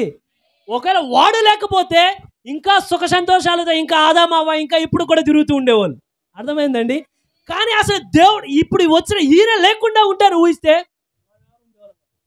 మీరు ఎక్కడో గుళ్ళో ఉండేవాళ్ళు, నేను ఎక్కడో గుళ్ళో ఉండేవాడిని. ఇంకా ఎన్నడూ మనకు నిరీక్షణ అనేది లేదు. కానీ దేవుడు అక్కడతో వదిలిపెట్టట్లేదు. కానీ ఆయన ఇచ్చిన వాగ్దానాన్ని ఇప్పుడు ఎవరో నెరవేర్చట్లేదు. దేవుడు ఇచ్చి నువ్వు ఆ యొక్క మడిమె నువ్వు కొట్టుదు అంటే ఎవరో కాదు కొట్టేది. ఎవరంటే ఈ సర్పం కొట్టేటప్పుడు ఆయన నీ యొక్క తలను చితుకదొక్కును. ఎవరైనా ఏ దేవుడైతే పెదవులతో పలికాడు అదే దేవుడు చితుకదొక్కేది. అక్కడ కేవలం ఆయన రూపం మాత్రమే మారుతుంది, వాగ్దానం అలాగే నిలబడుతుంది. ఎంతమందికి అర్థమవుతుందో. అయితే దీనికి ఇంకొక వ్యత్యాసం చెప్పొచ్చిన అరణ్యానికి కల్వరికి. అరణ్యంలో ఏం జరిగిందంటే ఇది 3 విషయాలు చెప్పాలి. ఏదైనా తోటలో ఆదాను అసలు పాపం జరగకుంటే ఆదాం అట్లా సజీవంగా ఉండేవాడు. ఒక ప్యారడైజ్, ఒక పరదేశ్ లాంటిది. అది చాలా మంచి స్థలం అది. కానీ పాపం జరిగిన తర్వాత ఏమైందంటే ఎప్పుడైతే ఆదాం బయటకు వచ్చాడు నిదానంగా తగ్గడం ప్రారంభించాడు, వయసు పెరిగిపోతుంది. అప్పటి వరకు లేదు. మరి అప్పుడు స్పెట్స్ లేవు, ఇక ఉంటే స్పెట్స్ కూడా పెట్టుకోవాల్సి వచ్చింది. దాదాపు చాలా సంవత్సరాలు జీవించాడు కదా. మరి నిదానంగా నడిచేవాడు, నిదానం కర్ర పట్టుకొని నిదానంగా ఎప్పుడైతే వయసు పెరిగిపోతుందో కర్ర పట్టుకొని నిదానంగా ఇట్లా నడవాల్సి వస్తుంది. నిదానంగా ఇంకొంత వయసు అయ్యేసరికి ఇక దూరంగా చూసేసరికి దూరంగా కనబడుతున్నాయండి. ఏమవుతుంటే వయసు పెరిగిపోతుంది. కానీ మొట్టమొదటిసారి ఆదాము చనిపోగానే వెంటనే ఇప్పుడు అందరికీ ప్రశ్న ఉండొచ్చు అక్కడ ఉన్న వాళ్ళకి, అరే దేవుడు చేసిన మొట్టమొదటి వ్యక్తి ఆదాము. ఇప్పుడు ఈ ఆదాము చనిపోయిన తర్వాత ముందు హేబెల్ చనిపోయాడు, నేను ఆదాము గురించి చెప్తాను. ఈ వృద్ధాప్యంలో ఇతని ఆత్మ ఏ స్థలానికి వెళ్ళును? అందరూ ఏమనుకుంటామంటే ఒకవేళ వర్తమానం లేకపోతే ఈ ఆత్మ డైరెక్ట్గా దేవుని దగ్గరికి వెళ్ళిపోయి దేవుడి దగ్గర ఉండును. ఆ సర్పం చేసిన పని వల్ల ఇప్పుడు ఏమైందంటే ఆదాము కూడా దాంట్లో పారిభాగస్తుంది. హవ్వ వల్ల అక్కడికి వెళ్ళాల్సిన ఆత్మ ఏమైందంటే తిరిగి కిందకి వెళ్ళడం ప్రారంభించిందంట. ఇది కొంచెం మీరు లోతుగా అర్థం చేసుకుంటే అర్థమైంది. లోతుగా కాదు, కొంచెం మనసు పెడితే అర్థమైందండి చెప్పింది. ఇక్కడ జరిగిన పొరపాటు ఏంటంటే ఆ జరిగిన ఆ పాపం వలన ఆదాము యొక్క ఆత్మ దేవుని సన్నిధిలోనికి వెళ్ళట్లా, అది తిరిగి కిందకి వెళ్ళడం ప్రారంభించింది. అందువల్లే కదా కర్ణపిశాచి వచ్చి పిలిచినప్పుడు సమూయేలు పైనుండి దిగి రావట్లా, కింద నుండి దిగి రావడం ప్రారంభించాడు. ఆ సర్పం చేసిన పని వల్ల ఏమైందంటే అందరూ కిందకి వెళ్ళడం ప్రారంభించారు. అయితే ఇత్తడి సర్పం కూడా లేవనెత్తబడింది. ఇది ఎంతో స్వస్థతనిచ్చింది. కానీ స్వస్థత పొందిన వారిలో ఒకవేళ పరిశుద్ధులు ఉంటే వారు చనిపోయిన తర్వాత కూడా అది వారి ఆత్మను విమోచింపలేకపోతుంది. ఇప్పుడు అది కూడా ఏమవుతుందంటే ఇప్పటివరకు ప్రభువా నీకు వందనాలయ్యా, నువ్వు స్వస్థత ఇచ్చావయ్యా అని ఎప్పుడైతే అంటున్నారు, నిదానంగా మరణం ఎప్పుడైతే కొడుతుందో ఆ వ్యక్తి కూడా చనిపోయిన తర్వాత ఆత్మ తిరిగి నిదానంగా లోనికి వెళ్తుంది. అర్థమైందండి. కానీ ఎప్పుడైతే కల్వరిలోనికి వచ్చిన తర్వాత అసలు వాటి డెస్టినేషన్ మార్చేశాడు ఈయన, వాటి యొక్క గమ్యస్థానాన్ని మార్చేశాడు దేవుడు. ఇప్పుడు ఈయన వచ్చిన తర్వాత కిందకి వెళ్ళడం కాదు, అప్పటి వరకు కిందకున్న వారిని విమోచించి పైకి తీసుకెళ్ళడం ప్రారంభించాడు. చెరగా ఆయన విమోచించను. ఎంతమందికి అర్థమవుతుందా అండి? ఇది సర్పం లాంటి అటువంటి స్వభావం కలిగిన వ్యక్తి కాదు ఈయన. విమోచకుడు ఆయన. ఎంతమందికి అర్థమవుతుంది? ఇష్టపడుతున్నారా జయించడానికి? నిజంగానే ఇప్పుడు ఏం జరిగిన సహోదరుడు అంటే ఆయన అయితే సమస్తాన్ని జయించను. పెర్గమములో ఇంకా సర్పాన్ని ఆరాధిస్తున్నారు. ఏం సర్పం అంటే శపించబడిన ఆ సర్పాన్ని ఆరాధిస్తున్నారు. కానీ మనం స్వాభావికంగా ఈ సర్పాన్ని ఆరాధించట్లా. మన కొరకు అరణ్యంలో ఎత్తబడిన ఆ ఇత్తడి సర్పమునకు మాదిరిగా నిలబడిన క్రీస్తును మనం ఆరాధిస్తున్నాం. అయితే ఆ ప్రవక్త మాట ఏమనంటే అసలు ఇత్తడితో చేయబడిన ఆ సర్పమే, అర్థమవుతుందండి, అదే కానీ ఇశ్రాయేలుకి అంత స్వస్థతను ఇవ్వగలిగితే అసలు మాదిరే అంత గొప్పగా ఉండుంటే వాస్తవం ఇంకెంత గొప్పగా ఉండును. అంటే ఇక్కడున్న ప్రతి ఒక్కరు చరిత్రలైతే ప్రభువా నేనున్న ప్రతి అనారోగ్యం నన్ను విడిపించు. కారణం అంటే మాదిరే అంత గొప్ప స్వస్థతనిస్తే నేను అసలు నిజమైన దానిలోనికి నేను వచ్చా. మన కొరకు హనోకు అంటే ఎలా చెప్పాలంటే హనోకు మాదిరిగా మనం లేవు, మన కొరకు హనోకు మాదిరిగా ఉన్నాడు. మాదిరి అలా ఉంటే వాస్తవం ఎంత శ్రేష్టంగా కనబడును. ఇత్తడి సర్పం ఎలా ఉంటే అసలు క్రీస్తు ద్వారా వచ్చే విమోచన ఇంకెంత గొప్పగా ఉండును, ఇంకెంత డీప్గా ఉండాలో దేవుడు దయ చూపించిన గాక. ఇప్పుడు దేవుడు అనే మాట ఏంటంటే ఇంకా పాయింట్స్ ఉంటాయి, వివరించుకుంటూ వెళ్తే ఇంకా చెప్పను, ఇక్కడతో ముగిస్తున్నాను. అయితే ఒక మాట చెప్పొచ్చునా? ఇప్పుడు ఒక మాట అని ఇప్పుడు 10 మాటలు 15 మాటలు చెప్పేసినాము. అర్థమైందా? ఏ సర్పాన్ని మీరు కోరుకుంటున్నారు? దీన్ని మీ కుటుంబాల్లోకి ఆహ్వానించారనుకోండి, మీ కుటుంబాన్ని ముక్కలు చేస్తుంది ఇది. కానీ ఈయన్ని మీరు ఆహ్వానించారనుకోండి, పడిన కుటుంబాన్ని తిరిగి నిలబెట్టడం ప్రారంభిస్తుంది. దీన్ని మీరు ఆహ్వానించారనుకోండి, సంఘాన్ని ముక్కలు చేస్తుంది ఇది. కానీ ఈయన్ని మీరు ఆహ్వానించారనుకో, ముక్కలు ఉన్న సంఘాన్ని ఏకం చేసి నిలబెడుతుంది. అయితే సర్పం ఏం చేసిందంటే తనకు తానుగా ఒక సృష్టిని చేయలేదు గనుక స్త్రీలో తన యొక్క విత్తనాన్ని పెట్టింది. ఆమేన్. కానీ యేసు ప్రభు ఎవరిలోనో తీసుకొచ్చి శారీరకంగా ఆయన విత్తనాన్ని పెట్టలేదు, ఎందుకంటే ఆయనే సృష్టికర్త గనుక. ఆమేన్. ఇప్పుడు ఏకంగా ఆయన అనుకున్న కార్యాన్ని మరి ఒక గర్భంలో చేయడం ప్రారంభించాడంటే దేవుడు. ఎంతమంది ఇష్టపడుతున్నారు? ఎవరైనా చెదగ తొక్కడానికి ఇష్టపడుతున్నారా? సోదరుడా, కారణం ఏంటంటే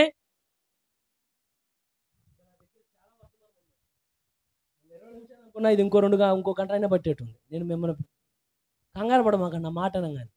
ఎందుకంటే ఎప్పుడైతే నేను ముగిస్తున్నాను అని ఎప్పుడైతే జిప్పి పెడతా ఉంటారో పాస్టర్ ఎవరు నా సేవకులు, ఎంతో ఆదరణగా ఉంటుంది వినే వాళ్ళకి. బయటికి కనబడిపోయినా సరే మిమ్మల్ని నేను ఇబ్బంది పెట్టను. నా దగ్గర ఇంకొంచెం నేను అనుకోని మంచి పాయింట్స్ కొన్ని ఉన్నాయి. అసలు ఇంకా అవి కూడా దాటిపోయి సమయం మిగులుద్దేమో అనుకున్నా. సరే, దేవుడు ఎప్పుడు కృప చూపిస్తే అప్పుడు నేను వాటిని పంచుకుంటాను. వాటిని ఇంకొక 5 నిమిషాలు టైం ఇస్తారా? 5 నిమిషాలు కాదు, 2 నిమిషాలు టైం ఇస్తారా? ఎందుకంటే చెప్పకుండా ఉంటే అసలు క్లైమాక్సే లేనట్టు. ఇంకా చాలా మంది ముందు పార్ట్ అంటే ఇది నేను చెప్పండి 2 గంటల టైం తీసుకోవాలి మీ వర్తమానాన్ని. అయితే ఇక్కడ ఏం జరుగుతుందంటే దేవుడు ఏమన్నాడంటే ఇప్పుడు ఎవరో వచ్చి జయించడం కాదు, నేను ఆల్రెడీ జయించేసా దాన్ని. ఆమేన్. ఎంతమంది నమ్ముతున్నారు ఆయన జయించాడని? ఆయన చితకదొక్కాడని నమ్ముతున్నారా? శత్రు శాసన ఇశ్రాయేల్ ఉంచారు కానీ దేవుడు ఉంచలేదండి. అర్థమైందా అండి? అంటే రాజీపడి దేవుడే ఉంచలా, కానీ ఇంకేదైనా జయించవలసి ఉందంటే ఆ బాధ్యత దేవుడు మన మీద కూడా పడేటాడు. ఏమనంటే సింహం ఏం చేస్తుందంటే పిల్లకి ఇది ఎలా వేటాడిందో దానికి కూడా వేటాడటం నేర్పిస్తుంది. ఆమేన్. ఇది ఆ యొక్క అంటే చంపిన దాని మీద ఇలా ఆ జంతువు మీద ఇలా 2 కాళ్ళను పెట్టి ఇలా చూసి ఎప్పుడైతే నాకు రాదు ఆ సౌండ్, ఎప్పుడైతే గంభీరంగా అది అలా శబ్దం చేస్తూ ఉంటుందో వెంటనే పిల్లలు కూడా ఏం చేస్తారంటే భయపడి అటు ఇటు పారిపోయి, ఎందుకంటే చచ్చిపోయింది కదా ఆల్రెడీ. వెంటనే ఇవి కూడా 2 కాళ్ళు దాని మీద పెట్టి వీటికొచ్చి కొంచెం ఇవి కూడా శబ్దం చేస్తాయి, ఎందుకంటే వీటి డేరు కాదు. అర్థమవుతుందా అండి? ఇప్పుడు వాక్యం ఏమంటుందంటే సమాధానకర్త ఆ దేవుడు ఎవరెవరికి దేవుడిని మనుషుల్ని ఇద్దరిని సమాధానపరిచిన ఆఖరి ఆయన ఏం చేశారంటే కల్వరిలో ఆ యొక్క అపవాది యొక్క తలను చితకదొక్కిన ప్రారంభించిన తర్వాత ఇప్పుడు ఆ యూదా గోత్రం సింహం దాని మీద గర్జిస్తూ ఉంటే ఇక్కడ ఏమైనా యూదా గోత్రం సింహానికి పుట్టిన పిల్లలు ఏమైనా ఉన్నాయా? ఇప్పుడు మనం కూడా దాని మీద పెట్టి గర్జించాలని దేవుడు కోరుతున్నాడు. మనం పారిపోవడానికి సుదర్శ ఏమైనా గర్జిస్తావు? తండ్రి అట్ట గర్జించాడు, కుమారుడు కూడా అట్టగే గర్జిస్తాడు. ఆమె ఇష్టపడుతున్నారా? ఎందుకంటే మీరు గమనించండి, ఇక్కడ ఒక్క చిన్న పోలికి చెప్పాలి నేను. ఎప్పుడైతే గిద్యోని దగ్గర మీరు గమనిస్తే, నేను అసలు వచ్చినాలు ఇవన్నీ చెప్పాలి కానీ టైం లేదు, స్పీడ్గా చెప్పుకుంటూ వెళ్ళిపోతున్నా. గిద్యోని ఎప్పుడైతే శత్రువులు తరుముతూ ఉంటాడో ఆఖరికి 2 రాజులను తరుముతూ ఉంటాడు, వాళ్ళు ఇతనికి సహాయం చేయరు. సరే, ఎప్పుడైతే పోరాటం చేసుకుంటా ముందుకు వెళ్ళిపోతూ ఉంటాడు అతను, ఆ సరైన స్థలం వచ్చేసరికి ఆ 2 రాజులు ముందు నిలబడినప్పుడు వెంటనే ఏమంటాడంటే గిద్యోను వాళ్ళ సమూహం మొత్తాన్ని చంపేస్తాడు. గిద్యోను వాళ్ళ సైన్యం మొత్తం తన ఆధీనంలో తీసుకొస్తారు. అయిపోయారు వాళ్ళు, ఇంకా ఓడిపోయారు. గిద్యోను మీద నిలబడంగానే గిద్యోను అడుగుతాడు, మీరు ఈ మార్గంలో ఇంతకుముందు చంపిన వారు ఎటువంటి వారు? వెంటనే అంటాడు, వారు రాజకుమారులు వంటి వారిలా కనబడ్డారయ్యా అంటారు. వెంటనే గిద్యోను అంటాడు, వాళ్ళు ఎవరో కాదు, నా సహోదరులు వాళ్ళు. నువ్వు కానీ మీరు కానీ అతను వాళ్ళని వదిలేస్తుంటే మిమ్మల్ని నేను చేసేవాడిని కాదు అని వెంటనే ఇతను సంపూర్ణంగా జయించాడు వాళ్ళని. 2 రాజులు నిలబడి ఉన్నారు. వెంటనే కుమారుని పిలిచి నువ్వు వెళ్ళి వాళ్ళ మీద పడి వాళ్ళని చంపే అంటాడు. వెంటనే లేఖనం ఏముంటుందంటే ఇతను లేస్తే చంపాల్సిన వ్యక్తి తండ్రి వీరుడేనా? ఎంతమంది నమ్ముతున్నారు? పరాక్రమం కలిగిన వాడేనా? ఎవరి వల్ల పరాక్రమం? ఎంతో పెరుగుకున్నాడు దేవుడు బలపరిచాడా? అసలు తండ్రి నిలబడ్డాడు, ఇశ్రాయేలు సైన్యం అంతా నిలబడి ఉన్నది. వెంటనే కట్టుకుని తీసుకొని చంపట్ల. వెంటనే ఇప్పుడు ఏమంటే బైబిల్ ఏమనుందంటే అతడు చిన్నవాడు గనుక చిన్నవాడని రాసి ఉన్నది దాంట్లో బైబిల్లో. వెంటనే చంపలేకపోతున్నాడు దాన్ని. ఇప్పుడు గిద్యోను కూడా వెంటనే గద్దించట్లా, ఎందుకంటే గిద్యోనికి తెలుసు, ప్రభువా చుట్టూ ఒకసారి మంచి అయ్యా, మధ్యలో ఒక్కటే మంచి అయ్యా. గుర్తుందా గుర్తులేదండి? ఇట్లాంటి ఈయన్ని అడిగినాడు. ఇప్పుడు ఇక్కడ ఎందుకని చంపట్లా అన్నాడు అనుకో, తండ్రి నీకు దేవుడు ఏకంగా డైరెక్ట్గా దిగొచ్చి సూచక్రియ చూపిస్తే ఊరుకున్నావా? మళ్ళా ఏమైనా మంచి కావాలన్నావు, ఒకవేళ మంచి పడితే ఊరుకున్నావా? నాకు లోపల కావాలన్నావు, పోనీ అప్పుడు ఊరుకున్నావా? ప్రభువా నేనేం చేయాలంటే, అయ్యా నాయనా నువ్వు యొక్క భయం, ఇంకా దేవుడు కూడా విసుక్కోవట్లేదు, దేవుడు ఎంతో ఓర్పుతో, సరే ఓ పంచే నీ పనివాడిని తీసుకొని మిద్యాను దండులోనికి వెళ్ళు. ఎప్పుడైతే వెళ్తా ఉంటే అక్కడ కళ చెప్తున్నారు, ఎవరు అన్యులు చెప్తున్నారు ఈయన గురించి కళ. అప్పుడు ఓకే అన్యులు కూడా చెప్పారు, అప్పుడు వచ్చాడు. ఇప్పుడు చూడండి తండ్రికి ఎట్లున్నాడు, కుమారుడు అట్లాగే ఉన్నాడు. ఇక్కడ నువ్వు వెళ్ళి చంపానంగానే తచ్చులాడుతున్నాడు. కానీ మీరు దావీదును చూడండి, ఎవరో చంపమని చెప్పాల, కానీ బాలుడే కనుక తానే ముందుకు వెళ్తూ ఉన్నాడు. ఎంతమందికి అర్థమవుతుందండి? అయితే మీరు ఇదే విషయాన్ని కానీ యెహోషువ దగ్గర గమనిస్తే, ఇప్పుడు యెహోషువ ఏమంటున్నాడంటే, అయ్యో ఆ శత్రువులందరినీ తీసుకొచ్చి రాజుల కింద పడేసి వాళ్ళ వెనకాల ఉన్న వాళ్ళు పిలిచి, సమాధానకర్తయగు దేవుడు మీ శత్రువుని, మీ శత్రువునా మీ ఫ్రెండా? నా శత్రువు అని నేను నమ్ముతున్నానండి. మీ శత్రువు ఉన్నాడా? దేవుడి శత్రువు అయితే నాకు కూడా శత్రువే. ఇప్పుడు యెహోషువ ఏమన్నాడు, కాలు పెట్టి అక్కడ. ఇప్పుడు వెంటనే ఇలా చూసి నేను చిన్నవాడిని అన్నట్లా. వీళ్ళు ఏమంటున్నారంటే, వెంటనే యుద్ధాల్లో అనుభవం కలిగిన వ్యక్తులు అప్పుడు వరకు వెంటనే వాళ్ళ కాళ్ళు తీసి అలా పెట్టారు. పెట్టంగానే ఇప్పుడు వెంటనే అన్నాడు ఏమనంటే, ఎట్లా అయితే దేవుడు మీకు ముందుగా మాట ఇచ్చాడో ఆ మాటని ఇప్పుడు నెరవేరుస్తున్నాడు. ఇప్పుడే కాదు, మీకు ఎదురుకున్న ఏ శత్రువునే ఇలాగా చేయగలడు దేవుడు. వెంటనే చంపి అక్కడ లోపల పెట్టారు. అర్థమవుతుందండి? ఇప్పుడు చిన్నవాళ్ళుగా మనం ఉండేదానికన్నా, ఎందుకంటే యెహోషువ ముందు సైన్యాధిపతిగా ఆయనే దిగొచ్చి, ఆమేన్, ఎంతమంది నమ్ముతున్నారు? ఇప్పుడు మన బలం కొంచెం ఎదగాలని కోరుతున్నానండి. విశ్వాస కండరాలు మరింత బలంగా ఉండాలని కోరుతున్నా. ఎందుకంటే ఆయన జయించను కాదు, ఇప్పుడు నేను కూడా జయించదును. ఎంతమంది ఇష్టపడుతున్నారు దాన్ని? పెర్గమములో అనేక మంది సర్పాన్ని ఆరాధిస్తూ ఉంటే చిన్న మందమాటికి పాపానికి లోబడకుండా దేవుణ్ణి ఆరాధించడం ప్రారంభించిందంట. ఎందుకంటే శత్రువుని,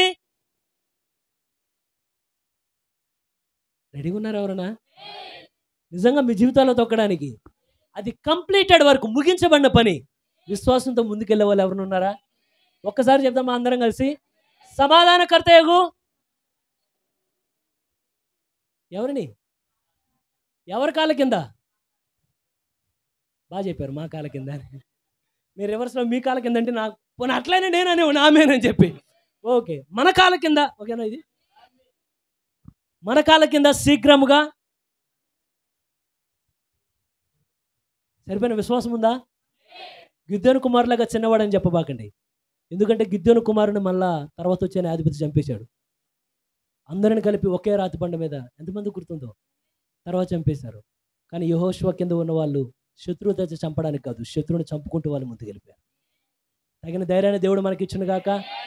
అంత చీకటి ప్రపంచంలో కూడా పెర్గమము చిన్న మంద దేవుడి కొరకు నిలబడితే, ఈ రోజున అదే పెర్గమము సంఘంగానే ఒకవేళ కిందకు చూసి వాళ్ళు పరదేశంలో మనకు చూసి, మనం వాళ్ళు చూసి ఆశ్చర్యపోతారు, వాళ్ళు మనల్ని చూసి ఆశ్చర్యపోతారు. అసలు ఇంత చీకట్లో మీరు ఎలా నిలబడ్డారా దేవుని కొరకని. అప్పుడు మనం ఏం చెప్తాం? అయ్యా సమాధానకర్త దేవుడు, ఏ దేవుడు మీకు సహాయం చేశాడో అదే దేవుడు ఈ చీకటి ప్రపంచంలో మాకు సహాయం చేసి, ఎక్కడ చీకటి ఉందో అక్కడ మమ్మల్ని వెలుగుగా నిలబెట్టి అపోదిని మా కాళ్ళ కింద చెతగొక్కించాడు బాబు. అక్కడ ఇక్కడ ఒకటే ఆన్సర్, మాది కాదు, మాది కాదు, మహిమ మాకు కాదు, ఘనత మాకు కాదు, బలము మాది కాదు, మాకంతా ముందు జయించింది నీవు ప్రభువా. మాకు నువ్వు అధికారాన్ని చేతిలో ఇచ్చావు. మనకి దెయ్యాన్ని జయించేంత శక్తి లేదట. ముందుగా దేవుని ముందు నిలబడే శక్తి లేదు, కానీ ఆయన జయించి అధికారం చేతిలో పెట్టాడు. అర్థమైందండి? పోలీస్ వ్యక్తి ఏం వాడతాడు? శక్తి వాడు. నిలబడి ఇలా కానీ ఏం చేస్తాడు? యూనిఫామ్కి ఒక వాల్యూ ఉంది, దానికి ఒక అధికారం ఉంది. ఇట్ట మాట్లాడితే కూడా ఎలా అంటాడు, ఆగిపోతుంది. అధికారం ఉంది. ఈరోజు అధికారం దేవుడు మీకు నాకు ఇచ్చాడు. మీ కుటుంబాల్లో ఏ సమస్య ఉన్నా సరి చేసుకోవచ్చు, మీ వ్యక్తిగత జీవితాల్లో ఏదున్నా సరి చేసుకోవచ్చు. దెయ్యం ఎక్కడ మీతో పోరాడుతున్నా మనం రాజీ పడక్కర్లేదు. కానీ ఓ దెయ్యమా, ఆల్రెడీ దేవుడు దాన్ని తొక్కించాడు కనుక మేము ఏదైనా తోటలోని సర్పంతో మేము లేవు, కల్వరిలో క్రీస్తుతో మేము గుర్తింపబడుతున్నాం. ఎంతమంది ఇష్టపడుతున్నారు? దయచేసి లేచి నిలబడతామండి.